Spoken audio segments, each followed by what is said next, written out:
नमस्कार।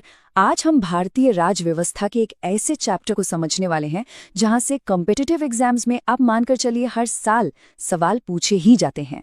ये चैप्टर है भारत का संवैधानिक विकास और इसमें भी हम खास तौर पर बात करेंगे 1773 से 1858 के बीच यानी कंपनी शासन के दौर की। बिल्कुल सही कहा आपने। ये वो नींव है जिस पर आज के भारत की पूरी प्रशासनिक और राजनीतिक व्यवस्था की इमारत खड़ी है। और जैसा कि आपने बताया, एग्जाम के लिए तो ये सबसे जरूरी टॉपिक्स में से एक है। इसे समझना मतलब भारतीय संविधान की आत्मा को समझने की तरफ पहला कदम बढ़ाना है। और हम ये पूरे विश्वास के साथ कह सकते हैं कि अगर इस पूरे विश्लेषण को ध्यान से समझ लिया गया तो इस टॉपिक से जुड़ा एक भी सवाल एग्जाम में गलत नहीं होगा। बिल्कुल, ये एक हाई यील्ड टॉपिक है जो लगभग हर साल किसी न किसी रूप में एग्जाम में आता ही है। तो चलिए इस जरूरी सफर को शुरू करते हैं और इस टॉपिक को हमेशा के लिए पक्का कर लेते हैं। आज हमारी चर्चा इन 6 हिस्सों में बटी होगी। हम सबसे पहले ये समझेंगे कि इन सारे नियमों और एक्ट्स की जरूरत आखिर पड़ी ही क्यों। फिर हम 1773 के रेगुलेटिंग एक्ट से लेकर 1853 के आखिरी चार्टर एक्ट तक का सफर तय करेंगे। और हाँ, सबसे आखिर में एक जबरदस्त रिवीजन के साथ सब कुछ कंठस्थ कर लेंगे। तो चलिए पहले भाग से शुरू करते हैं। सवाल ये उठता है कि ब्रिटिश संसद को अचानक से ऐसा क्या लगा कि उन्हें ईस्ट इंडिया कंपनी के कामों में दखल देने की जरूरत पड़ गई। आखिर एक व्यापार करने आई कंपनी पर इतने सारे नियम क्यों लगाने पड़े? यही तो सबसे बड़ा सवाल था उस वक्त का। जरा सोचिए, एक कंपनी जो मसाले और कपड़े का व्यापार करने भारत आई थी, वो 1757 के प्लासी युद्ध और फिर 1764 के बक्सर युद्ध के बाद बंगाल, बिहार और उड़ीसा जैसे विशाल और अमीर इलाकों पर राज करने लगी थी। वो एक व्यापारिक कंपनी से क्षेत्रीय शक्ति बन चुकी थी। पर सवाल ये था कि क्या उसका मैनेजमेंट, उसका प्रबंधन सही से हो रहा था? और इसका जवाब था बिल्कुल नहीं। इसके पीछे कई ठोस वजहें थीं। सबसे पहली और बड़ी वजह थी कंपनी के अधिकारियों में फैला हुआ बेहिसाब भ्रष्टाचार। वो कंपनी के नाम पर अपना निजी व्यापार करके रातों रात अमीर बन रहे थे। जब ये लोग वापस ब्रिटेन लौटते थे तो अपनी अकूत दौलत का दिखावा करते थे। इसी वजह से मजाक में उन्हें नबोब कहा जाने लगा था। विडंबना देखिए, एक तरफ अधिकारी मालामाल हो रहे थे और दूसरी तरफ कंपनी खुद दिवालिया होने की कगार पर थी। बिल्कुल, और इसी खराब मैनेजमेंट का नतीजा था कि 1769 में उन्हें मैसूर के ताकतवर शासक हैदर अली से बुरी तरह हारना पड़ा, जिससे उनकी सैन्य प्रतिष्ठा पर बहुत बड़ा धब्बा लगा।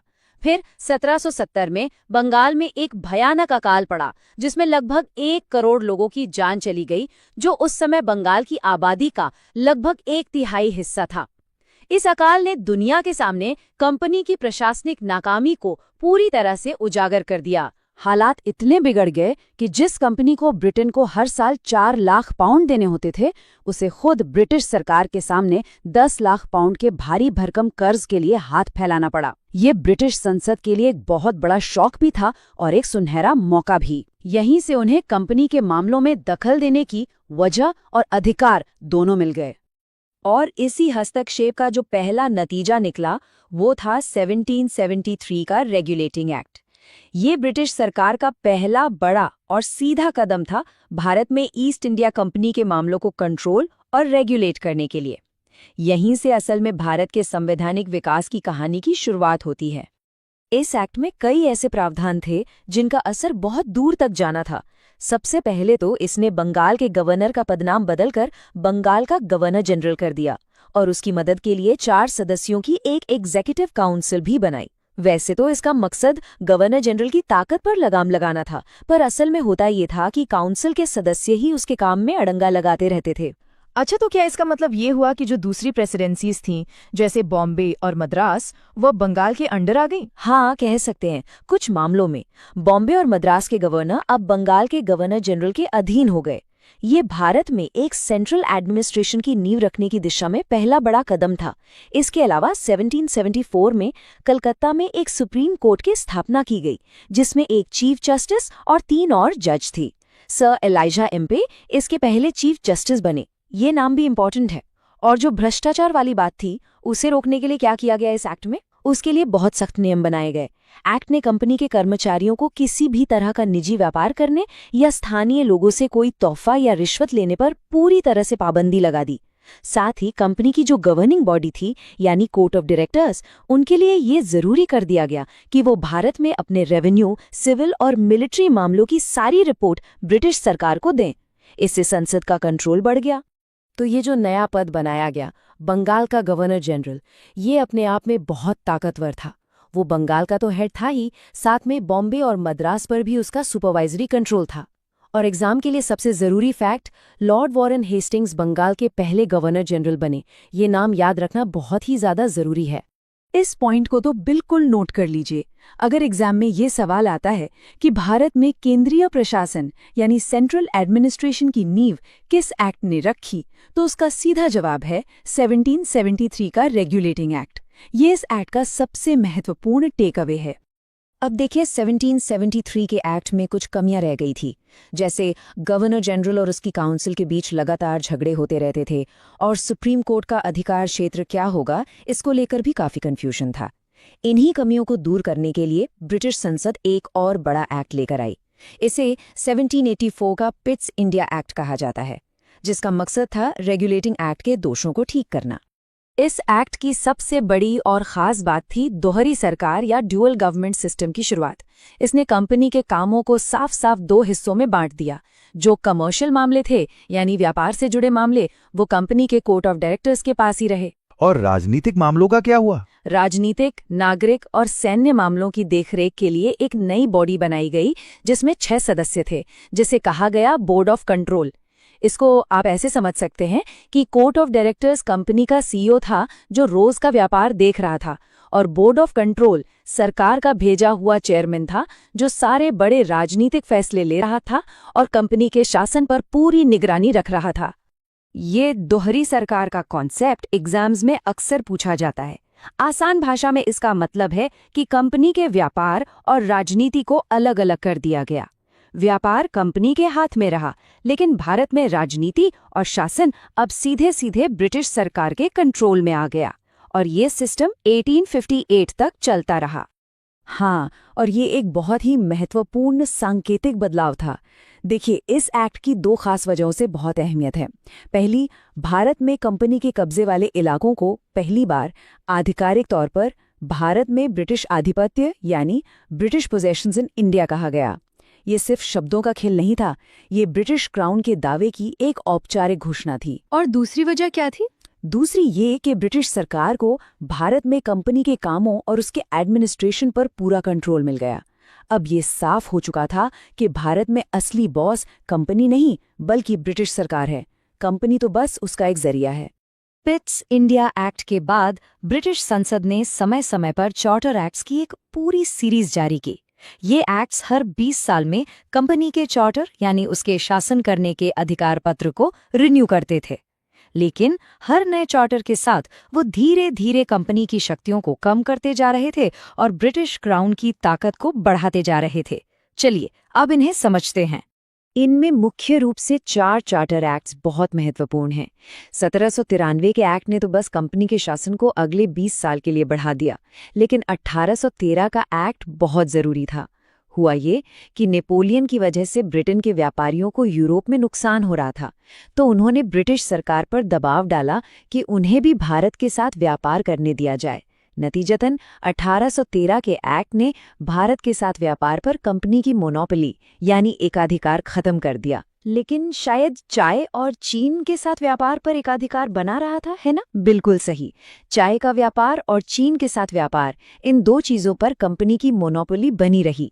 इसी एक्ट ने ईसाई मिशनरियों को भारत आकर धर्म प्रचार करने की खुली इजाजत दी और भारतीयों की शिक्षा के लिए सालाना 1 लाख रुपए का प्रावधान भी किया। और 1833 का एक्ट तो एक मील का पत्थर साबित हुआ, जिसने सेंट्रलाइजेशन को अपने पीक पर पहुंचा दिया।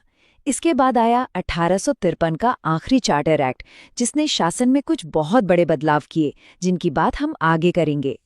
1833 का चार्टर एक्ट ब्रिटिश भारत के केंद्रीकरण की दिशा में एक फाइनल और डिसाइसिव स्टेप था। इसने बंगाल के गवर्नर जनरल की पोस्ट को अपग्रेड करके भारत का गवर्नर जनरल बना दिया और सारी की सारी सिविल और मिलिट्री शक्तियां उसी में डाल दी। अब पूरे भारत पर एक सेंट्रलाइज्ड कंट्रोल स्थापित हो गया। तो इसका मतलब ये हुआ कि बॉम्बे और मद्रास प्रेसिडेंसी की जो अपनी कानून बनाने की शक्ति थी वो पूरी तरह से खत्म कर दी गई। बिल्कुल, उन्हें उनकी लेजिस्लेटिव पावर से वंचित कर दिया गया। अब भारत के गवर्नर जनरल को ही पूरे ब्रिटिश भारत के लिए कानून बनाने का अनलिमिटेड अधिकार मिल गया। और सबसे बड़ी बात यह हुई कि ईस्ट इंडिया कंपनी की सारी व्यापारिक गतिविधियां, यहाँ तक कि चाय और चीन वाला व्यापार भी पूरी तरह खत्म कर दी गई। अब वो सिर्फ एक एडमिनिस्ट्रेटिव बॉडी थी जिसका काम ब्रिटिश सरकार की तरफ से भारत पर शासन करना था। इसी एक्ट में तो सिविल सेवकों के लिए एक ओपन कंपटीशन की कोशिश भी हुई थी, है ना? हाँ, एक कोशिश जरूर हुई थी कि भारतीयों को भी कंपनी के तहत किसी भी पद पर आने से रोका न जाए, लेकिन कोर्ट ऑफ डायरेक्टर्स ने इसका जबरदस्त विरोध किया, जिसकी वजह से ये प्रावधान उस समय लागू नहीं हो पाया। और ये रहा एक और बहुत ही जरूरी फैक्ट जो सभी को याद रखना चाहिए। लॉर्ड विलियम बेंटिक भारत के पहले गवर्नर जनरल बने। ये सवाल मल्टीपल चॉइस क्वेश्चंस में बहुत कॉमन है, इसलिए इसे जरूर याद रखें। चलिए, अब हम आते हैं कंपनी के शासन के दौरान पास हुए आखिरी चार्टर एक्ट पर, यानी 1853 का चार्टर एक्ट। ये संवैधानिक विकास के नजरिए से बहुत ही सिग्निफिकेंट एक्ट था, क्योंकि इसने पहली बार सरकार के लेजिस्लेटिव यानी विधायी और एग्जीक्यूटिव यानी कार्यकारी कामों को अलग करके एक मॉडर्न पार्लियामेंट्री सिस्टम की नींव रखी। इस एक्ट ने कई बहुत बड़े काम किए। पहली बार इसने गवर्नर जनरल की काउंसिल के लेजिस्लेटिव यानी कानून बनाने वाले और एग्जीक्यूटिव यानी उन्हें लागू करने वाले कामों को अलग अलग कर दिया। मतलब शासन और कानून बनाने की प्रक्रिया को दो अलग अलग चीजें माना जाने लगा। और कानून बनाने के लिए इसने एक नई सेंट्रल लेजिस्लेटिव काउंसिल बनाई जिसमें 6 नए सदस्य थे। इन्हें लेजिस्लेटिव काउंसलर्स कहा जाता था, और जो काम 1833 में नहीं हो पाया था वो अब हो गया। हाँ, बिल्कुल। इसने सिविल सर्वेंट्स के सिलेक्शन और भर्ती के लिए एक खुली प्रतियोगिता प्रणाली यानी ओपन कंपटीशन सिस्टम शुरू किया, जिसके लिए 1854 में मकाले कमेटी बनाई गई। इससे कम कागज पर तो भारतीय नागरिकों के लिए भी इस प्रतिष्ठित सेवा के दरवाजे खुल गए। और एक बहुत दिलचस्प बात ये थी कि पिछले चार्टर्स की तरह इसने कंपनी के शासन को किसी तय समय जैसे 20 साल के लिए नहीं बढ़ाया। ये एक साफ इशारा था कि कंपनी का शासन अब कभी भी ब्रिटिश क्राउन खत्म कर सकता है, और हुआ भी यही 1857 के विद्रोह के बाद। ये जो नई इंडियन लेजिस्लेटिव काउंसिल बनाई गई थी, उसे एक तरह से छोटी संसद या मिनी पार्लियामेंट भी कहा जाता था। ये काम करने के लिए वही प्रक्रियाएं अपनाती थी जो ब्रिटिश संसद में अपनाई जाती थीं। इस तरह इसने भारत में सरकार के लेजिस्लेटिव विंग यानी विधायी अंग की नींव रखी, जो आगे चलकर भारत की अपनी संसद के रूप में विकसित हुई। हालांकि ये याद रखना जरूरी है कि इसके पास कोई असली शक्ति नहीं थी और ये ज्यादातर एक सलाहकार बॉडी ही थी। तो ये था 1773 से लेकर 1853 तक का सफर। चलिए, अब एग्जाम के लिए इन सभी एक्ट्स के सबसे जरूरी पॉइंट्स का एक क्विक रिवीजन कर लेते हैं, ताकि सब कुछ अच्छी तरह से याद हो जाए। स्क्रीन पर इस टेबल को जरा ध्यान से देखिए। 1773 रेगुलेटिंग एक्ट, कीवर्ड्स हैं बंगाल का गवर्नर जनरल और supreme court. 1784 Pitt's India act, keywords हैं दोहरी सरकार और board of control. 1813 charter act, व्यापार एकाधिकार खत्म, बस चाय और चीन को छोड़कर। 1833 चार्टर एक्ट, भारत का गवर्नर जनरल और कंपनी का सिर्फ एक एडमिनिस्ट्रेटिव बॉडी बनना। और आखिर में 1853 चार्टर एक्ट, लेजिस्लेटिव और एग्जीक्यूटिव काम अलग अलग और सिविल सर्विसेज के लिए ओपन कंपटीशन। हमारा तो यही सुझाव है कि इस टेबल का एक स्क्रीनशॉट जरूर ले लें। ये लास्ट मिनट रिवीजन के लिए बहुत ही काम आए। भारत का संवैधानिक विकास, ये वो सफर है जिसने हमारे आज के लोकतंत्र, हमारी संसद और हमारे संविधान की नींव रखी। और यकीन मानिए, ये टॉपिक हर प्रतियोगी परीक्षा के लिए बेहद बेहद जरूरी है। बिल्कुल सही। और ये सिर्फ महत्वपूर्ण ही नहीं बल्कि परीक्षकों का पसंदीदा टॉपिक भी है। देखिए, 1833 के चार्टर एक्ट से लेकर 1947 के स्वतंत्रता अधिनियम तक हर एक एक्ट संवैधानिक विकास की सीढ़ी का एक पायदान है। अगर इस क्रम को और इसके पीछे की वजह कि कोई एक्ट क्यों लाया गया ये समझ लिया, तो न सिर्फ प्रीलिम्स के फैक्ट बेस्ड सवाल हल होंगे, बल्कि मेंस में एक ऐसा विश्लेषणात्मक जवाब लिखा जा सकेगा जो दूसरों से आगे ले जाएगा। तो चलिए इस सफर के रोड मैप पर एक नजर डालते हैं। हम सबसे पहले समझेंगे कि कैसे शासन एक कंपनी के हाथ से निकलकर सीधे ब्रिटिश क्राउन तक पहुंचा।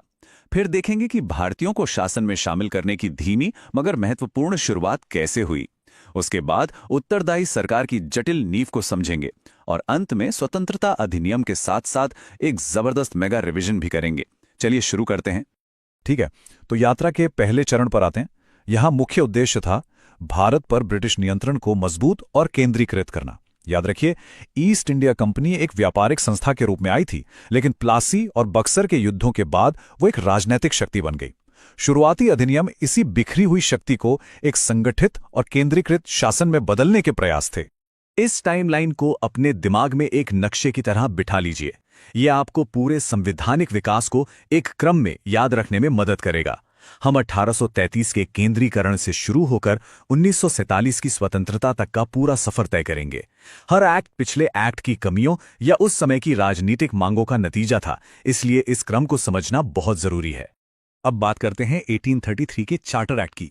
ये एक्ट केंद्रीकरण की दिशा में एक बहुत बड़ा कदम था, पर सवाल यह है कि कंपनी की व्यापारिक गतिविधियां समाप्त क्यों की गईं? असल में ब्रिटेन में औद्योगिक क्रांति हो चुकी थी और ब्रिटिश सरकार चाहती थी कि भारत सिर्फ एक कंपनी के लिए नहीं बल्कि पूरे ब्रिटिश उद्योग के लिए एक खुला बाजार बने। इसीलिए कंपनी को एक शुद्ध प्रशासनिक निकाय बना दिया गया। सबसे महत्वपूर्ण बदलाव था बंगाल के गवर्नर जनरल को भारत का गवर्नर जनरल बनाना, जिसके पास नागरिक और सैन्य दोनों शक्तियां थीं। और हां, परीक्षा के लिए ये नाम याद रखना बहुत जरूरी है, लॉर्ड विलियम बेंटिंग, भारत के पहले गवर्नर जनरल। बिल्कुल, 1833 के एक्ट ने सत्ता को केंद्रीकृत तो कर दिया, लेकिन ये केंद्रीकरण भारतीयों की भावनाओं और जरूरतों से पूरी तरह कटा हुआ था। इसी का नतीजा था 1857 का महाविद्रोह। इस विद्रोह ने ब्रिटिश सरकार को हिलाकर रख दिया और यह साफ कर दिया कि एक मुनाफा कमाने वाली कंपनी के भरोसे भारत जैसे विशाल देश का प्रशासन नहीं छोड़ा जा सकता। ये एक प्रशासनिक विफलता थी जिसने भारत के शासन में अब तक का सबसे बड़ा बदलाव लाने की जमीन तैयार की। 1858 का अधिनियम सीधे तौर पर 1857 के विद्रोह का परिणाम था। इसे act for the better government of India भी कहा गया। इसका सबसे बड़ा और सीधा असर था ईस्ट इंडिया कंपनी का अंत। भारत का शासन अब सीधे महारानी विक्टोरिया के अधीन आ गया। गवर्नर जनरल को एक नया पदनाम मिला, वाइसरॉय, जो अब गवर्नर जनरल होने के साथ साथ भारत में ब्रिटिश क्राउन का सीधा निजी प्रतिनिधि भी था। बिल्कुल, और ये नाम एग्जाम के लिए बहुत जरूरी है। लॉर्ड कैनिंग, जो भारत के अंतिम गवर्नर जनरल और पहले वाइसरॉय बने। ये सवाल कई बार पूछा गया है। इस एक्ट ने लंदन में secretary of state for India का एक नया पद भी बनाया, जो ब्रिटिश कैबिनेट का सदस्य होता था और भारतीय प्रशासन के लिए ब्रिटिश संसद के प्रति पूरी तरह से जिम्मेदार था। उसकी सहायता के लिए 15 सदस्यों की एक इंडिया काउंसिल भी बनाई गई थी। 1857 के विद्रोह से ब्रिटिश सरकार ने एक और सबक सीखा कि भारतीयों को प्रशासन से पूरी तरह बाहर रखना खतरनाक है। उन्हें लगा कि अगर कानून बनाने की प्रक्रिया में कुछ भारतीयों को शामिल कर लिया जाए तो विद्रोह जैसी स्थिति से बचा जा सकता है। यहीं से एसोसिएशन या सहयोग की नीति शुरू हुई और भारतीयों को शासन में शामिल करने की एक बहुत ही धीमी और सतर्क प्रक्रिया का आरंभ हुआ। इस दिशा में पहला महत्वपूर्ण कदम 1861 का भारतीय परिषद अधिनियम था, जिसने पहली बार वाइसरॉय की परिषद में कुछ भारतीयों को गैर सरकारी सदस्यों के रूप में नामित करने का प्रावधान किया। फिर आया 1892 का अधिनियम। इसने केंद्रीय और प्रांतीय विधान परिषदों में गैर सरकारी सदस्यों की संख्या तो बढ़ाई, लेकिन बहुमत अभी भी सरकारी सदस्यों का ही था। सबसे खास बात यह थी कि सदस्यों को अब बजट पर बहस करने का अधिकार मिला, पर वे उस पर मतदान नहीं कर सकते थे और ना ही कोई पूरक प्रश्न पूछ सकते थे। तो अधिकार दिए गए, पर बहुत ही सीमित और बिना किसी वास्तविक शक्ति के। अब हम आते हैं एक बहुत ही महत्वपूर्ण और विवादास्पद अधिनियम पर, 1909 का भारतीय परिषद अधिनियम, जिसे मॉर्ले मिंटो सुधार के नाम से भी जाना जाता है। उस समय मॉर्ले भारत के राज्य सचिव थे और मिंटो वाइसरॉय। इस अधिनियम ने पहली बार मुसलमानों के लिए पृथक निर्वाचक मंडल या सेपरेट इलेक्टोरेट्स की अवधारणा पेश की। हाँ, और इसका मतलब था कि मुस्लिम प्रतिनिधियों का चुनाव केवल मुस्लिम मतदाता ही कर सकते थे। इसने भारतीय राजनीति में सांप्रदायिकता को कानूनी रूप दे दिया। ये प्रीलिम्स और मेंस दोनों के लिए एक हॉट टॉपिक है, क्योंकि इसे अक्सर भारतीय राष्ट्रवाद को कमजोर करने वाली फूट डालो और राज करो की नीति के सबसे बड़े उदाहरण के रूप में देखा जाता है। इसके परिणाम बहुत दूरगामी हुए और इसने भविष्य में भारत के विभाजन की नींव रखी। 20वीं सदी की शुरुआत में भारतीय स्वतंत्रता आंदोलन और तेज हो गया। प्रथम विश्व युद्ध में भारत के योगदान के बाद भारतीयों में स्वशासन की मांग और प्रबल हो गई।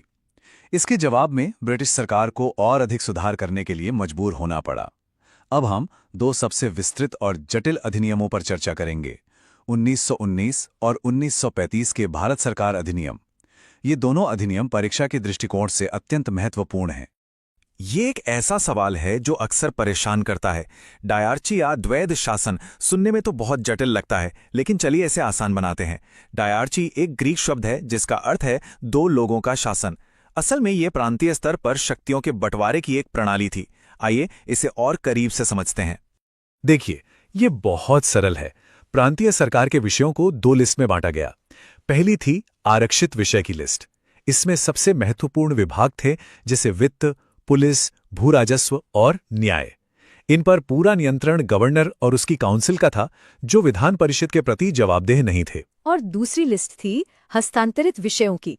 इसमें कम महत्व के विषय थे जैसे शिक्षा, स्वास्थ्य और स्थानीय सरकार। इन विषयों का प्रशासन भारतीय मंत्रियों को सौंपा गया, जो विधान परिषद के प्रति उत्तरदायी थे। तो असल में असली शक्ति यानी पैसा और पुलिस अभी भी अंग्रेजों के हाथ में ही थी। यह एक असफल प्रयोग साबित हुआ, क्योंकि बिना वित्त के मंत्री कोई काम नहीं कर सकते थे। द्वैध शासन के अलावा 1919 के एक्ट की कुछ और महत्वपूर्ण बातें भी हैं जिन्हें याद रखना चाहिए। पहली, इसे मॉन्टेग्यू-चेम्सफोर्ड सुधार भी कहते हैं। मॉन्टेग्यू सेक्रेटरी ऑफ स्टेट थे और चेम्सफोर्ड वाइसराय। दूसरी, इसने केंद्र में पहली बार द्विसदनीय विधायिका यानी 2 सदनों वाली संसद की शुरुआत की। और तीसरी, इसने फूट डालो और राज करो की नीति को और आगे बढ़ाते हुए सांप्रदायिक प्रतिनिधित्व का विस्तार सिखों, ईसाइयों और अन्य समुदायों तक भी कर दिया। 1919 के अधिनियम के अनुभव, साइमन कमीशन की रिपोर्ट और गोलमेज सम्मेलनों में हुई चर्चाओं के आधार पर ब्रिटिश सरकार ने अब तक का सबसे बड़ा और विस्तृत अधिनियम पारित किया, भारत सरकार अधिनियम 1935। यह दस्तावेज इतना व्यापक था कि इसमें 321 धाराएं और 10 अनुसूचियां थीं। हमारे वर्तमान संविधान के कई प्रावधान जैसे संघीय ढांचा, राज्यपाल का कार्यालय, न्यायपालिका और आपातकालीन प्रावधान सीधे यहीं से लिए गए हैं। इसीलिए इसे भारतीय संविधान का ब्लूप्रिंट भी कहा जाता है। चलिए अब इन दोनों महत्वपूर्ण अधिनियमों की तुलना करते हैं, क्योंकि यहां से बहुत सवाल बनते हैं। 1919 के एक्ट ने जो असफल द्वैध शासन प्रांतों में लागू किया था, 1935 के एक्ट ने उसे समाप्त कर दिया और प्रांतों को प्रांतीय स्वायत्तता दे दी। इसका मतलब था कि प्रांतीय सरकारें अब अपने क्षेत्र में ज्यादा स्वतंत्र थीं। बिल्कुल, और 1935 के एक्ट ने द्वैध शासन को केंद्र में लागू करने का प्रस्ताव रखा, जो कभी लागू नहीं हो पाया। एक और बड़ा अंतर देखिए, 1935 के एक्ट ने 11 में से 6 प्रांतों में द्विसदनीय व्यवस्था शुरू की। और हाँ, 2 बहुत ही महत्वपूर्ण संस्थाओं की स्थापना हुई, भारतीय रिजर्व बैंक यानी आरबीआई और एक फेडरल कोर्ट जो बाद में भारत का सुप्रीम कोर्ट बना। 1935 के अधिनियम के बाद द्वितीय विश्व युद्ध, भारत छोड़ो आंदोलन और बदलती वैश्विक परिस्थितियों के कारण ये स्पष्ट हो गया कि ब्रिटिश शासन अब ज्यादा दिन नहीं चलेगा। ब्रिटिश प्रधानमंत्री क्लेमेंट एटली ने घोषणा कर दी कि जून 1948 तक भारत में ब्रिटिश शासन समाप्त हो जाएगा। अब हम उस अंतिम अधिनियम पर आते हैं जिसने इस पूरी संवैधानिक यात्रा का अंत किया और एक नई युग की शुरुआत की। भारतीय स्वतंत्रता अधिनियम 1947 को माउंटबैटन योजना के आधार पर ब्रिटिश संसद ने बहुत तेजी से पारित किया। इसने 15 अगस्त 1947 को ब्रिटिश शासन के अंत और भारत को एक स्वतंत्र राष्ट्र घोषित करने की तिथि तय की। इसने देश का विभाजन भारत और पाकिस्तान नामक 2 स्वतंत्र डोमिनियन में कर दिया। वायसराय का पद समाप्त कर दिया गया और भारत के राज्य सचिव का पद भी खत्म हो गया। सबसे महत्वपूर्ण बात यह थी कि इसने दोनों देशों की संविधान सभाओं को पूरी शक्ति दी कि वे अपने देश के लिए कोई भी संविधान बना सकते हैं और ब्रिटिश संसद के किसी भी कानून को रद्द कर सकते हैं।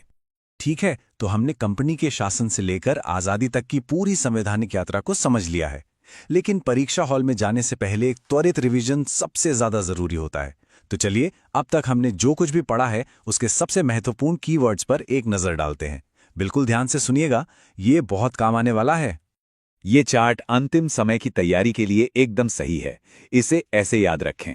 1833 मतलब भारत का गवर्नर जनरल, 1858 मतलब कंपनी का अंत और वायसराय का पद, 1909 का मतलब है मॉर्ले मिंटो और पृथक निर्वाचक मंडल, 1919 का मतलब है मॉन्टेग्यू चेम्सफोर्ड और प्रांतों में द्वैध शासन, और 1935 का मतलब प्रांतीय स्वायत्तता और संविधान का ब्लूप्रिंट।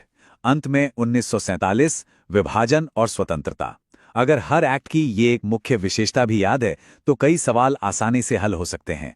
और अब मेंस परीक्षा के लिए एक प्रो टिप। जब भी इस विषय पर कोई लंबा जवाब लिखें तो इस संरचना का पालन करें। सबसे पहले बताएं कि वो एक्ट क्यों लाया गया था। फिर उसके मुख्य प्रावधानों को साफ-साफ लिखें। इसके बाद विश्लेषण करें कि उस एक्ट का क्या प्रभाव पड़ा और उसकी क्या कमियां थीं। और अंत में ये बताकर अपना जवाब समाप्त करें कि कैसे इस एक्ट ने अगले संवैधानिक सुधार का रास्ता तैयार किया। इससे एक संपूर्ण और उच्च स्कोरिंग उत्तर लिखने में मदद मिलेगी। तो आज का ये विश्लेषण हम इस विचारणीय प्रश्न के साथ समाप्त करते हैं। हमने कई अधिनियमों पर चर्चा की, लेकिन क्या लगता है, कौन सा एक अधिनियम था जिसका ढांचा, जिसकी आत्मा आज भी हमारे गणतंत्र की नींव में सबसे मजबूती से मौजूद है? इस पर सोचिएगा। नमस्कार। आज हम इतिहास के एक ऐसे चैप्टर को खोलने जा रहे हैं जो सिर्फ एक कहानी नहीं बल्कि आधुनिक भारत की बुनियाद है। नमस्कार और स्वागत है आप सभी का। आज हम भारतीय इतिहास और राजनीति के उस सुनहरे पन्ने को पलटने वाले हैं जहां भारत की तकदीर लिखी गई थी। जी हां, हम बात कर रहे हैं हमारे संविधान के बनने की कहानी की। बिल्कुल, ये सिर्फ एक टॉपिक नहीं है, बल्कि ये वो नींव है जिस पर हमारा पूरा लोकतंत्र आज खड़ा है। और देखिए, एग्जाम्स के लिहाज से तो ये इतना जरूरी टॉपिक है कि यहाँ से सवाल लगभग हर साल बनते ही बनते हैं। तो चलिए इस बेहद जरूरी सफर को शुरू करते हैं। और हाँ, एक बात की तो पक्की गारंटी है, अगर आप हमारे साथ अंत तक बने रहते हैं तो यकीन मानिए, कोई भी प्रतियोगी परीक्षा हो, इस टॉपिक से जुड़ा एक भी सवाल आपसे छूट ही नहीं सकता। हर एक फैक्ट, हर एक तारीख और हर एक नाम हम सब कुछ ऐसे समझेंगे कि वो हमेशा के लिए याद हो जाए। तो बस पूरा ध्यान बनाए रखिएगा।